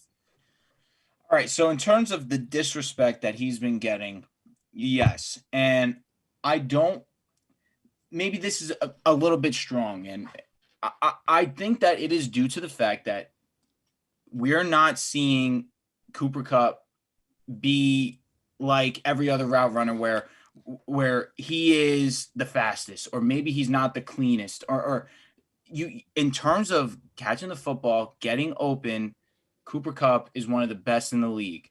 And because he's not the strongest, he's not the most athletic, just view-wise, people look at him and they don't see it immediately. How I spoke about a little bit with Mac Jones, it's similar to Cooper Kupp. He doesn't pass the eye test for normal people. Cooper Kupp is still one of the best players in the NFL. And that's something that you can't argue, especially with the numbers that he's been putting up. Number 1 in yards, number 1 in touchdowns. What more do you want? Number 1 in receptions, excuse me. What more can you ask of a player from what Cooper Kupp has given this team? Go look at the game log for Cooper Kupp. You want to talk about insanity? Go look at Cooper Kupp's game log, where almost every single game he has is double-digit receptions and triple-digit receiving yards. It's crazy. What he has done is nothing short of miraculous. Now, in terms of top 5 players and starting a franchise, that is extremely difficult. I'm going to take Devontae Adams. I'm probably taking Tyreek Hill. I'm definitely taking Jettis. I will probably take Jamar Chase. Yeah, if we're doing starting a franchise, the question changes. If we're doing starting a franchise, the question's different. I would probably take Deebo Samuel too. The only reason why I have a little bit of fear with Deebo Samuel is the fact that he's injury prone. That's the only thing really holding me back from firmly saying Deebo Samuel, but Deebo Samuel can do everything for me. You want to talk about a gadget guy? Sure, Cooper Kupp has those abilities, but Deebo Samuel is so freakishly athletic. His ability to make a player miss, his ability to break tackles is some of the best that I've seen in this league by far. And another name that this might be surprising, and it's unfortunate that he did tear his ACL and he's out for the season, Chris Godwin. Chris Godwin is one of the most underrated wide receivers in this league when it comes to talking about the top 5 players in the league.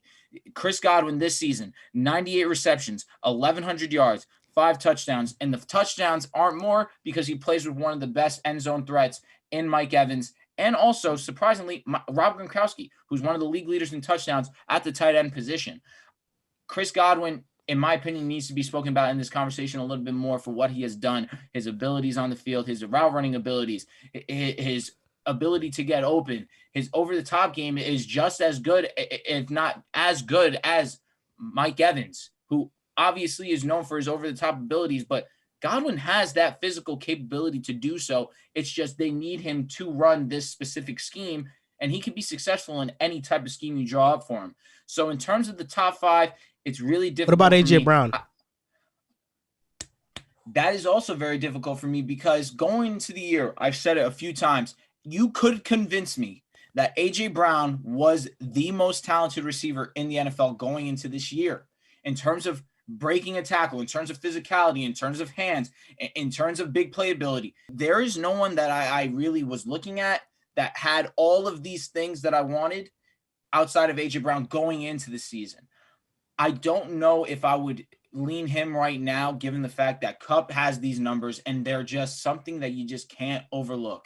So, but you can overlook it when it comes to guys like Devontae Adams, when it comes to Jettis, when it comes to Tyreek Hill, when it comes to Jamar Chase, who Jamar Chase is in his rookie year putting up 1,413 touchdowns, and that is going to be basically the story of his entire career. He's going to be an all-timer. I genuinely do believe that with Jamar Chase.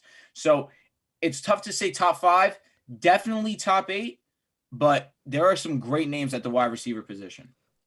You guys know how I feel about Cooper Kupp. I think if I'm starting a franchise, I'm probably taking 8 to 10 receivers over Cooper Kupp. But I'm not taking away anything from what he's doing this year.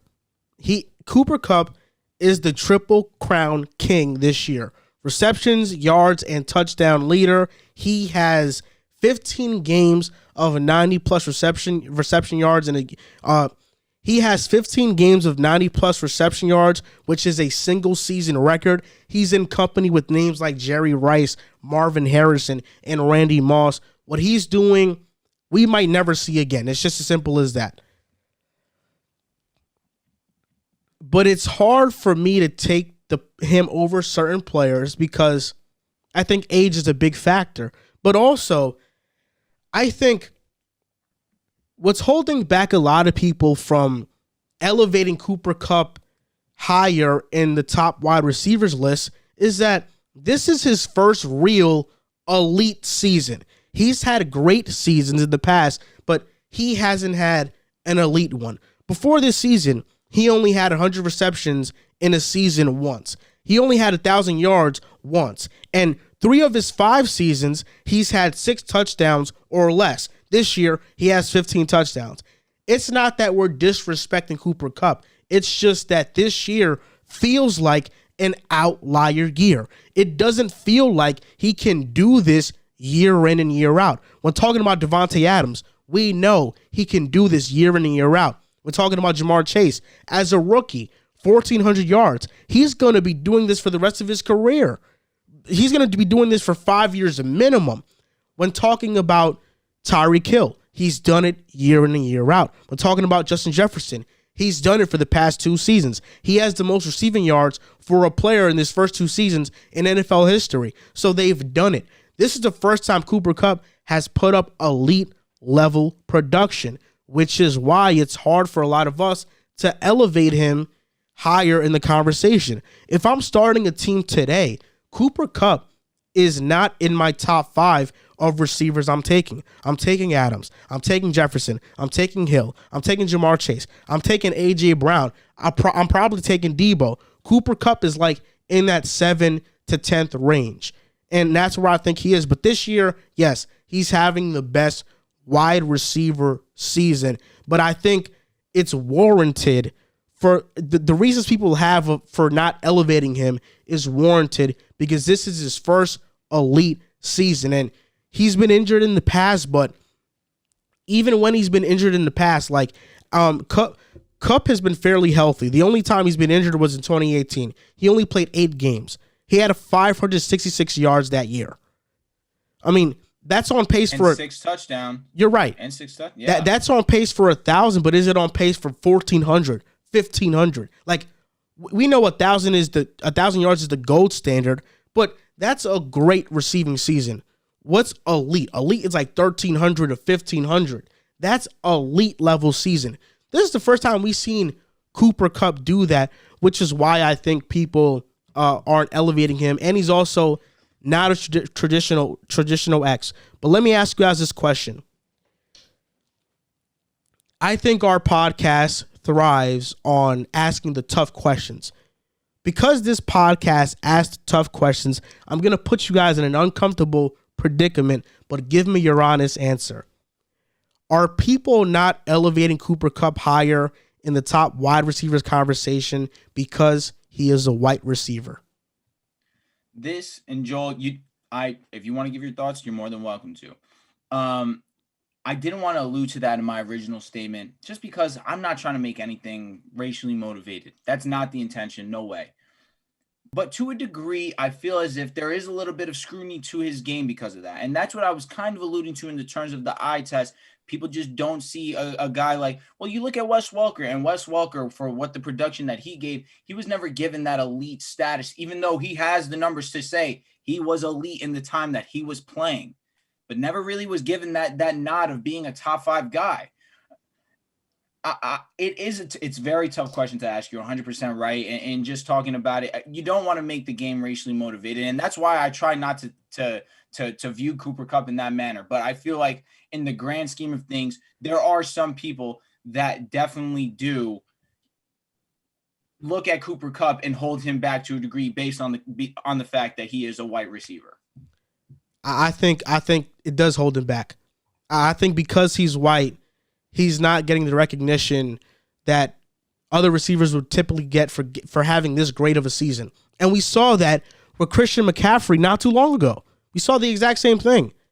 So I do think it's holding him back. But outside of that point, I think it's because he's white, but I also think it's because this is his first elite season.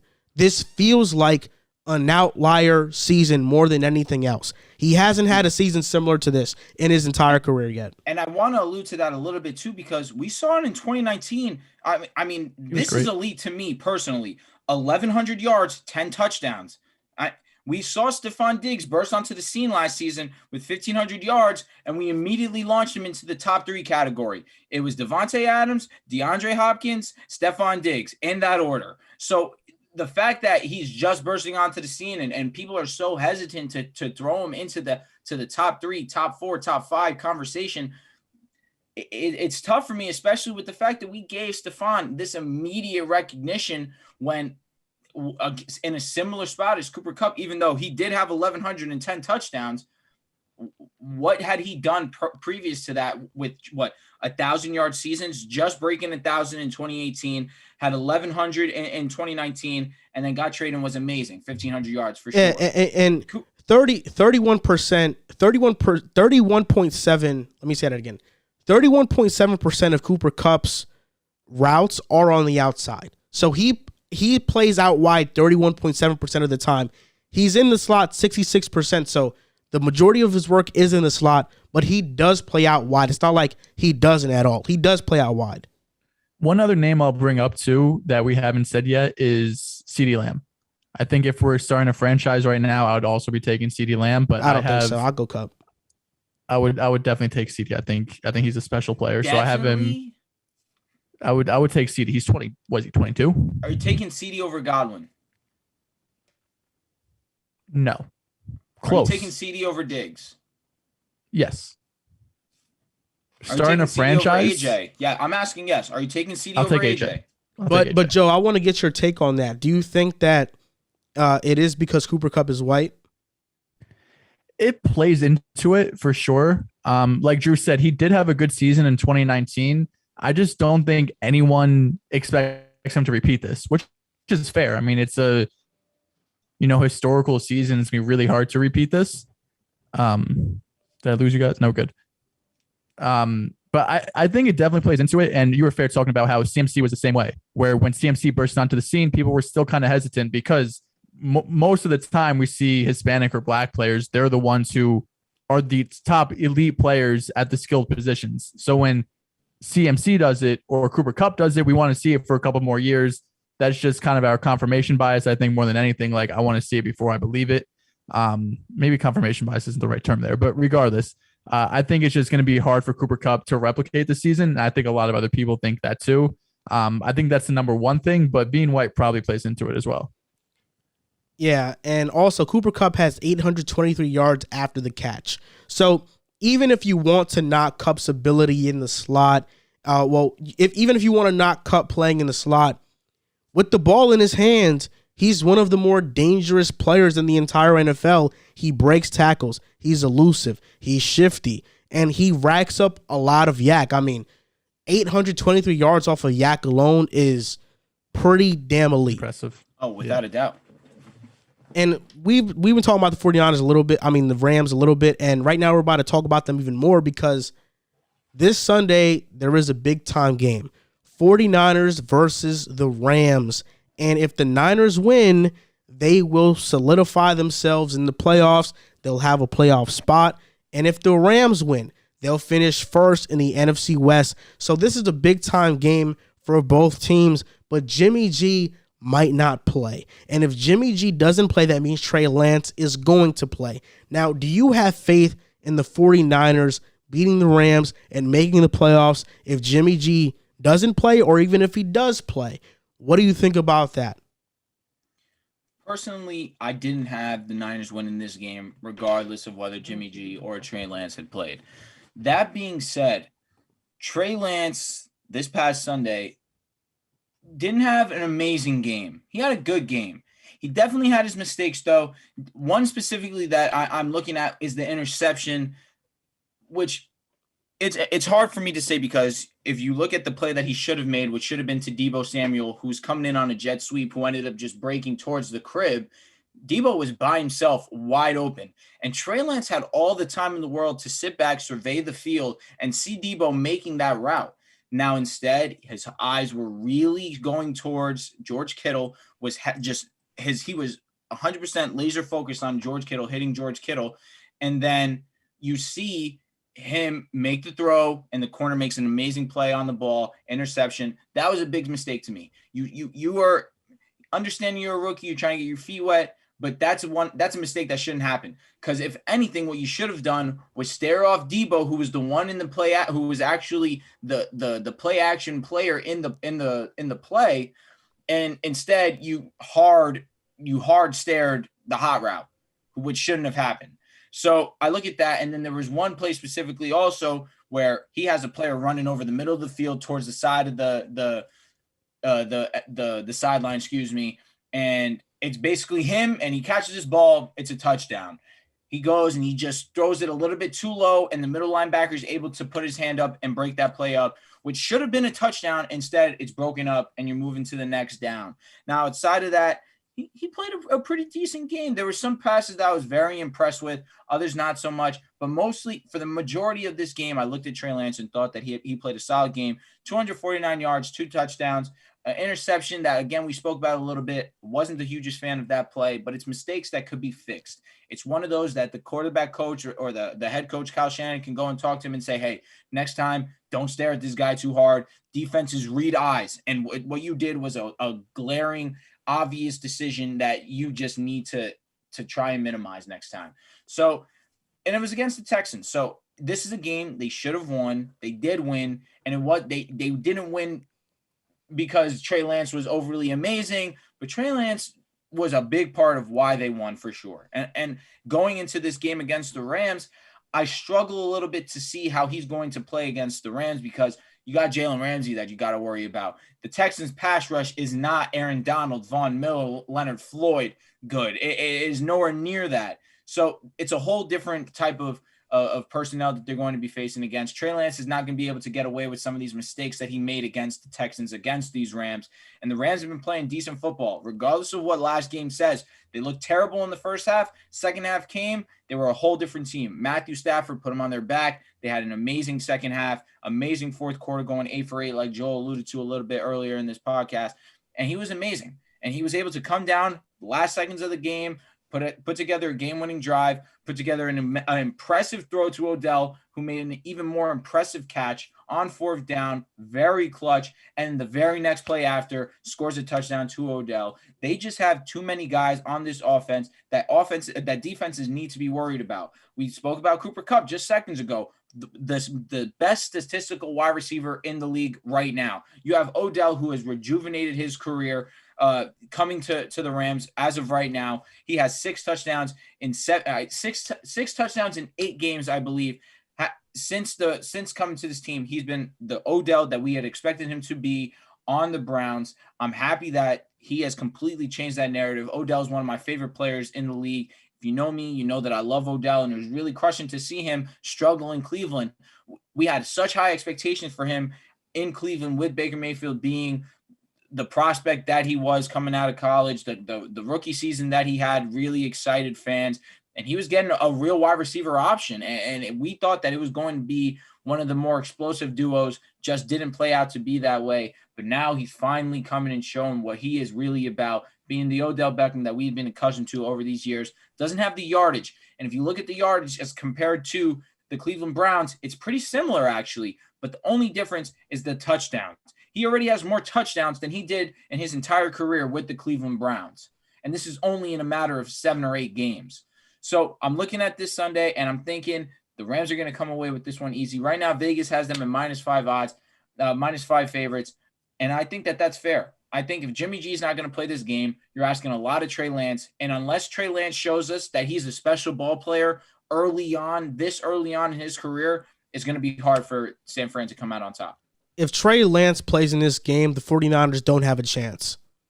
They will not make the playoffs if Trey Lance starts in this game. Jimmy Garoppolo is their only hope. And even if he starts, they still might lose. And if they lose, you need the Saints to lose to the Falcons, which, I mean, that's a toss-up game. And then the Eagles have to lose as well, and that's a toss-up too. The 49ers are in a tough predicament, and I kind of feel for them because I want to see them in the playoffs. But unfortunately, we might not see them in the playoffs. Trey Lance, he was okay against Houston. Watching him, I wasn't very impressed. He missed so many throws, and I thought he didn't maximize the offense. For one, he threw an inexcusable interception to George Kittle. He thought the corner was playing the flat. That's a Shanahan special. I was listening to Chris Sims. That's open in practice. He thought it was open in the game. He threw it. Interception. That was just an inexcusable, egregious interception. He missed Kyle Juszczyk on a wheel route, wide open. If it wasn't a walking touchdown, it was definitely a 20-plus yard gain. He missed Kyle Juszczyk wide open. He had another walk-in touchdown. I'm not sure if it was Debo or Jawan Jennings or Trent Sherfield, but on that play where they were running to the sideline, the linebacker bats it down. That's a wide-open touchdown. He left 2 touchdowns on the board through an interception. The one touchdown he threw was a flat to Elijah Mitchell. I mean, anybody can make that throw. The other one, which was a big-time throw, was to Debo. I'll give him a round of applause. That was a big-time, big boy throw. He made another big boy throw to George Kittle down the middle. He caught it with one hand. That was amazing. He had some moments of great anticipation, but what I came away from in this game is that Trey Lance is not ready. And Jimmy Garoppolo is still the best option going forward. If he doesn't play this Sunday, the 49ers don't win and they'll miss the playoffs. Don't stand a chance. It's crazy. Is that what you said? They don't stand a chance? They don't stand a chance. They don't stand a chance. Nope, not at all. I don't know, man. I thought it's David and Goliath. Listen, we gave Zach Wilson a billion excuses to start off his season, and Trey Lance's second career start, he misses a couple throws, and all of a sudden it was just okay. If Zach he Wilson made some really impressive throws this past game. If Zach Wilson was on the 49ers, he'd be shattering rookie records right now. Maybe he would, but regardless, I'm not going to be so critical of Trey Lance in his second career start. I thought he looked pretty damn good on tape. Obviously, you pointed out the Debo play. That's the one that stands out. It's going to be on every highlight reel. Another one that really stands out was early in the first quarter. He has a bootleg play to his left, pressure right in his face. He flips his hips, and hits Sheffield for a first down. That was a good throw. And then he does another really good play where it looks routine. It's a 15-yard out route. The ball's out of his hand when the receiver's at the top of his route. He hasn't even broken out yet. He breaks out. The ball is halfway to the receiver before he even turns around. So he has a couple big-time NFL-like level throws. His first career start, he showed more than enough to me. I agree. I think Jimmy G, if he's going to be playing, if he's healthy, he should be playing. He did practice today. So it's a good sign if you're going to be practicing on a Wednesday. Trey Lance made one mistake. It was the interception. It wasn't a great play. He was looking at Kittle the whole time. I thought he got off the play action read a little bit too quick. He did have Debo open at the top for a wide open touchdown, really, but that's like his fourth read on that play. Everything is going to the left. That's where he's looking. I can't fault him for not getting to that read, but again, it wasn't a good play. Other than that, though, he completed 70% of his passes, an average depth of target of 12.1. It unlocks a new part of their offense with Trey Lance because this season, Jimmy G has an ADOT higher than 10.5 all year. It's been a lot of underneath stuff, which is fine because their offense is really good. They have some of the best rack receivers in the league in George Kittle, Debo Samuel. Brandon Ayuk had a great game. But let's not act like the first time they played, it's because they won because of Jimmy G, right? Jimmy G had 20 dropbacks. He ate them up underneath. He was 12 of 13 passes, less than 9 yards for 115 yards. They established the run, rushing the ball 42 times for 155 yards. They got Debo involved in the rushing game too. He averaged about 6 yards a carry.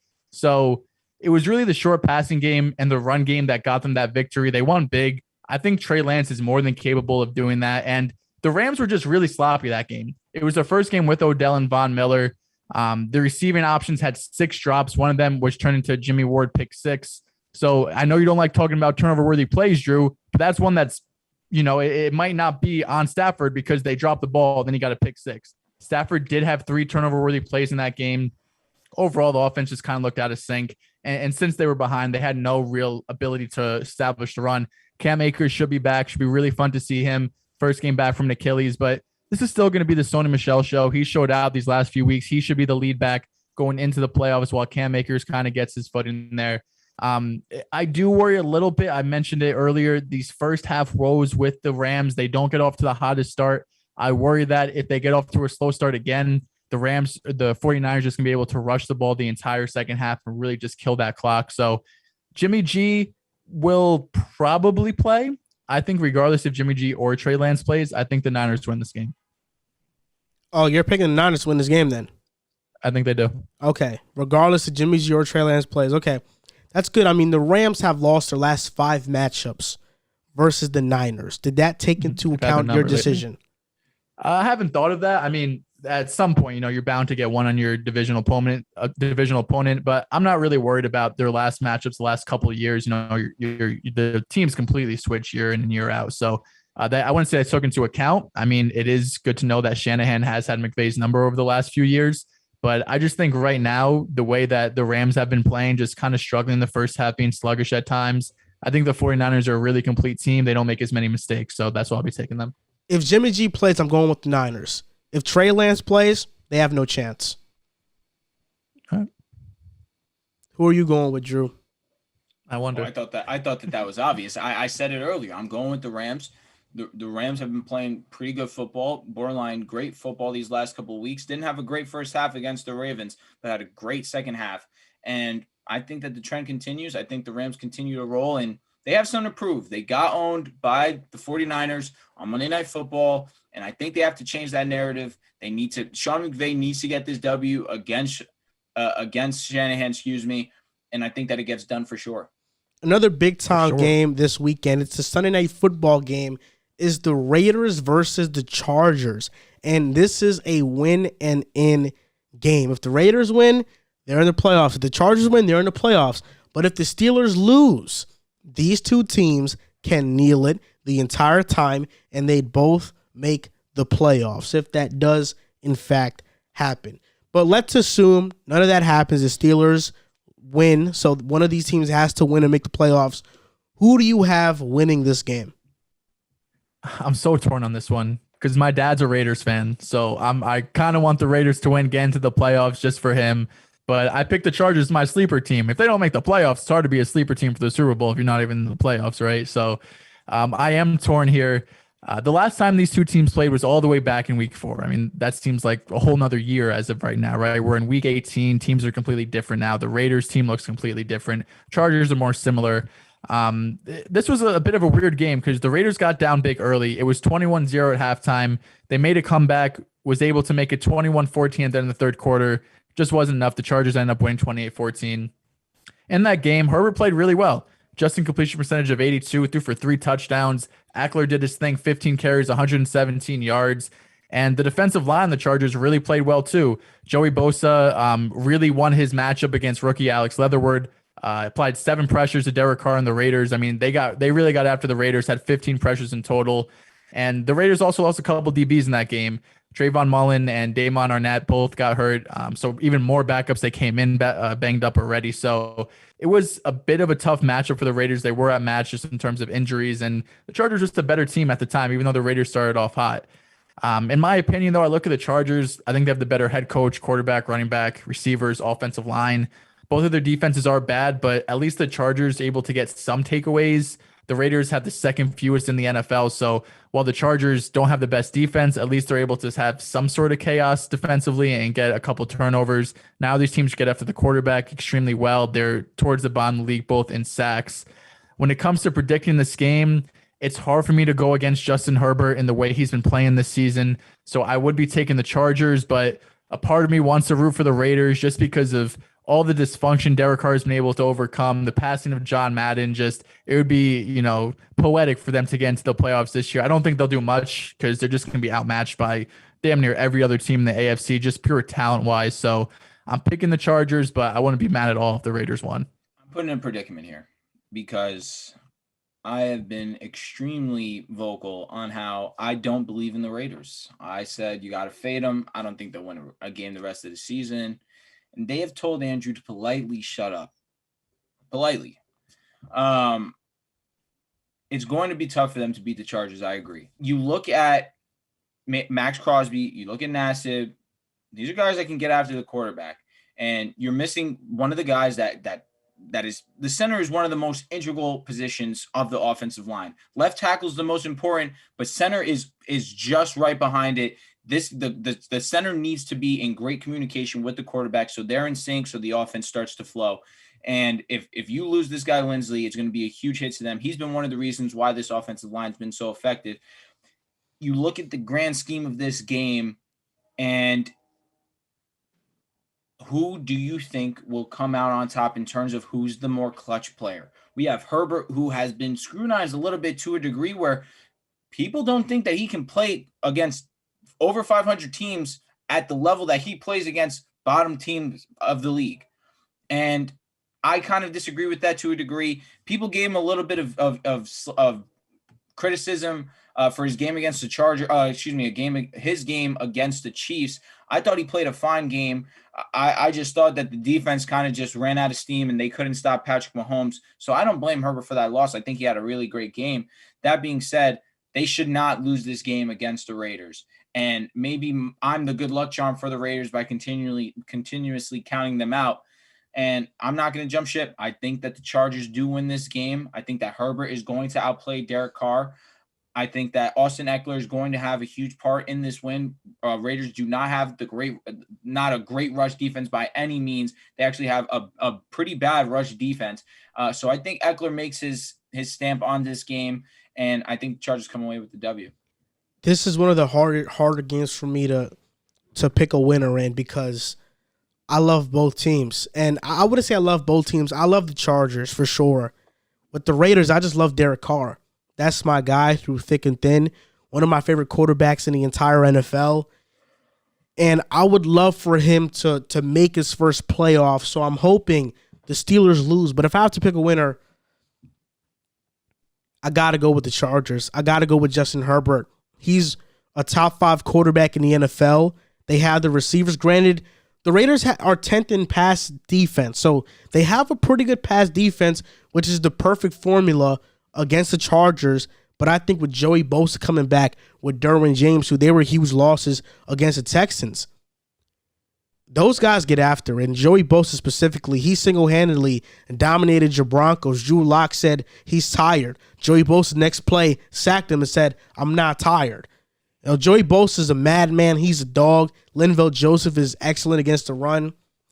I'm picking the Chargers in this one. It's going to be a close game, though. The first matchup, it was one-sided. Chargers were up 21-0 in the first half. I don't think the same thing's going to happen this time. And the Raiders playing in Allegiant Stadium, I think that's gonna be a big storyline. I know even in SoFi, it was basically all Raiders fans, but there's a different feeling in Allegiant Stadium. Derek Carr last game, he showed a lot of resilience and toughness coming back versus the Colts, but he made a lot of egregious throws because he was hurt, and I think he is playing hurt right now currently, and that's why I don't fully trust the Raiders, and I'm going with the Chargers, but I do hope that both teams make the playoffs because I'm a big Chargers fan and I'm a big Derek Carr fan. Yeah, I can't say the same. Not by any means. I mean, it is going to be a good game. That being said, real quick, sorry to cut you off. There's no way they purposely tie, right? I don't think so. No, I think they have too much respect for themselves. What I'm hoping, they got to rep our division the correct way. Since Derek Carr joined the Raiders, he's never had a defense that ranked higher than 20th. The supporting cast on offense was only good in 2016 with Amari Cooper. I would say only great in 2016, and he went 12-3. And this year, the Raiders are 9-7, despite Henry Ruggs getting arrested, John Gruden being fired, Damon Arnett being waived, Darren Waller being out the majority of the year. I mean, the Raiders have gone through so much. Derek Carr is the one consistent, and statistically, he's had his worst season in years. But man, do I love still putting up a good year. man, do I love some Derek Carr. I've said it before. Over him. Now y'all. Derek Carr is the Matthew Stafford of the AFC. At least what Matthew Stafford once was when he was in Detroit. He deserves a great situation, and I hope he does get a playoff appearance. This is what's going to happen because Derek Carr hasn't shown anything in the playoffs either, but Derek Carr is going to leave because Joel likes Derek Carr. He's going to believe in him. He's going to put 100% faith in him. And then here I am going to also put my faith in Derek Carr, and I'm going to try and not be you in that scenario. Where would you like to see Derek Carr go, Joel? He's not going to the Broncos, obviously. I would love to see Derek Carr go to the Steelers. Okay. I think they tried to change him to the NFC if possible, but if not, that's possible. I think the Steelers, I think he just represents what the Steelers are all about. You think he goes for 2 first? He should. He should. Yeah, what do you think about Washington? I love Washington as well. I think Washington, they win the NFC East, no doubt about it, if Derek Carr goes there. They need to fix the defense. The defense needs to get back to 2020 level, but then sure. Let me ask you a question, and this might be a little bit spotty, and we'll go on to the next topic after this, but are you even throwing Terry in that conversation of wide receivers you would want to start a franchise with over Cooper Kupp? Cooper Kupp, I'm putting Cooper Kupp over Terry. Yeah. I feel like everyone loves Terry. Terry has a very solid core fan base that loves him and thinks he's Terry, like a top 5 receiver. I love Terry. He's really good. Don't get me wrong, but he's not elite. He is elite. I think that he is elite. He has at least top 5. I agree. I don't think he's top 5. I agree. I'm just saying in terms of intangibles, in terms of everything you want in a wide receiver, Terry, to a degree, gives you all of those. Hold on. Not saying that. Is Stephon Diggs not elite?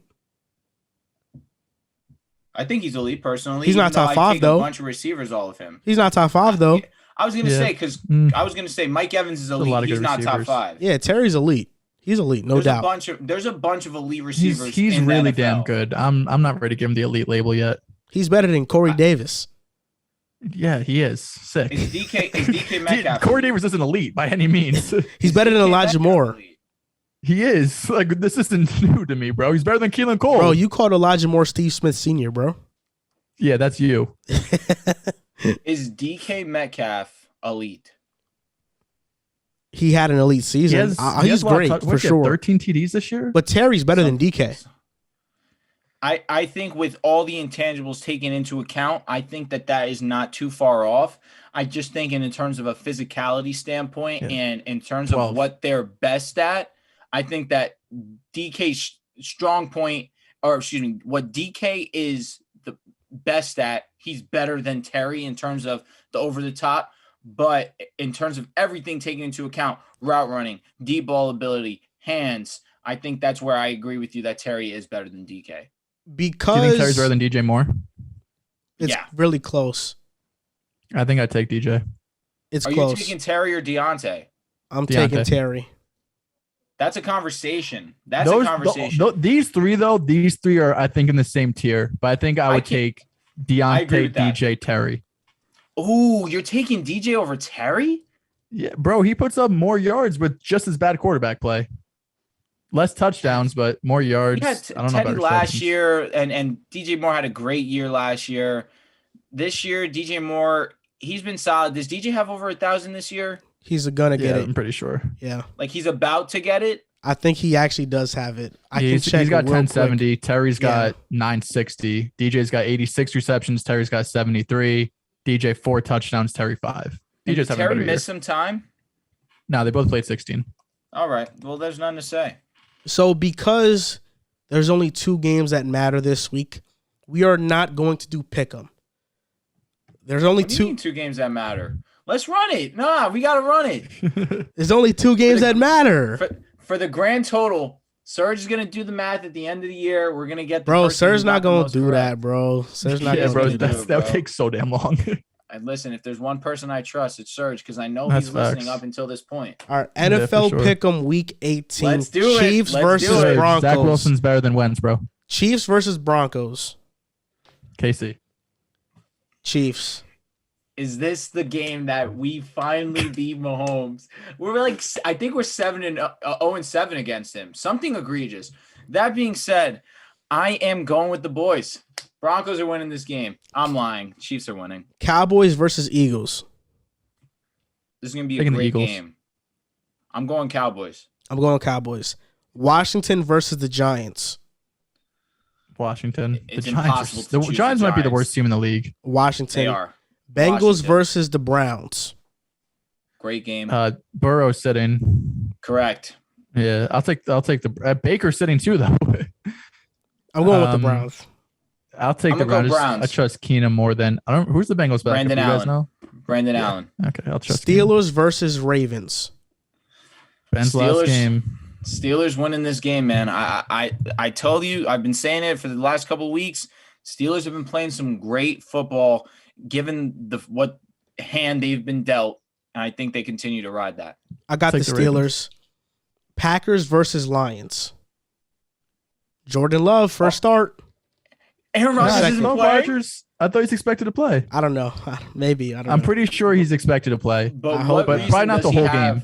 What reason does he have to play, given the fact that he has had a history of sitting out when games don't matter?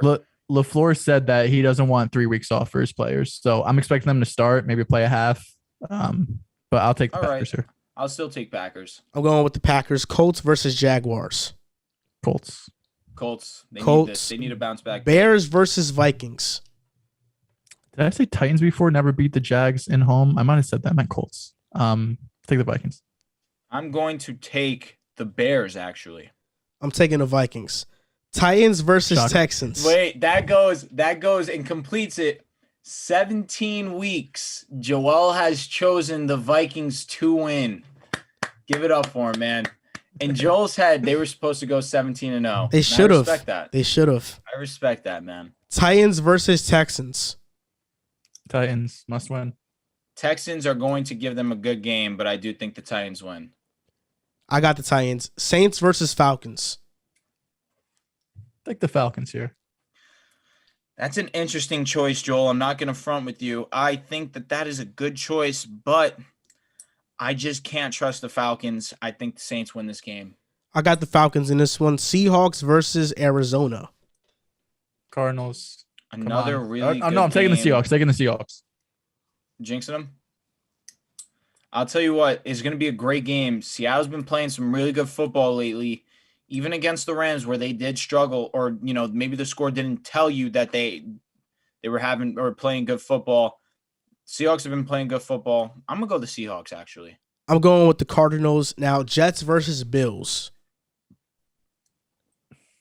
Bills. Going with the Bills. I'm actually going to go. Do the Bills need to win this game? Yeah. For seeding purposes. All right, I'm going Bills. Panthers versus Buccaneers. Bucs. Yeah, the Panthers are. Yeah, I'm going Bucs. Panthers suck. Patriots versus Dolphins. I'm going with the Pats. What do you got, Drew? Come on, I'm gonna be there, and my Dolphins aren't gonna disappoint me. Dolphins are gonna win this game. I'll take the Pats. 49ers versus Rams. I'm going with the Rams. Taking the Niners. If Trey Lance starts, if Jimmy G starts, I'm going with the Niners. I love the Rams though, man. Please, I'm still in the Ramley, but I think the Niners got this one. Chargers versus Raiders. You might be out of Ramley. You might be choosing against a division rival. I know, bro. Come on, bro. Ramley's not happy with you. Chargers versus Raiders. Take the Chargers already. I think Chargers do win this game. I got the Chargers as well. And that's going to do it for this episode of the Pick Side Podcast, episode 143. We are hoping to be back in the studio next week. I know doing Zoom is a way different feeling and vibe to it, but we got to do what we got to do. We're sick. Got COVID. I don't know if I got COVID, but, we got a quarantine right now, at least for the time being. So we'll see what we do for the basketball episode. You can follow us on Instagram and TikTok at Pick Side Podcast, on Twitter at Pick Side Pod, and we just launched merch, pickasidepodcast.com. You can go and check it out.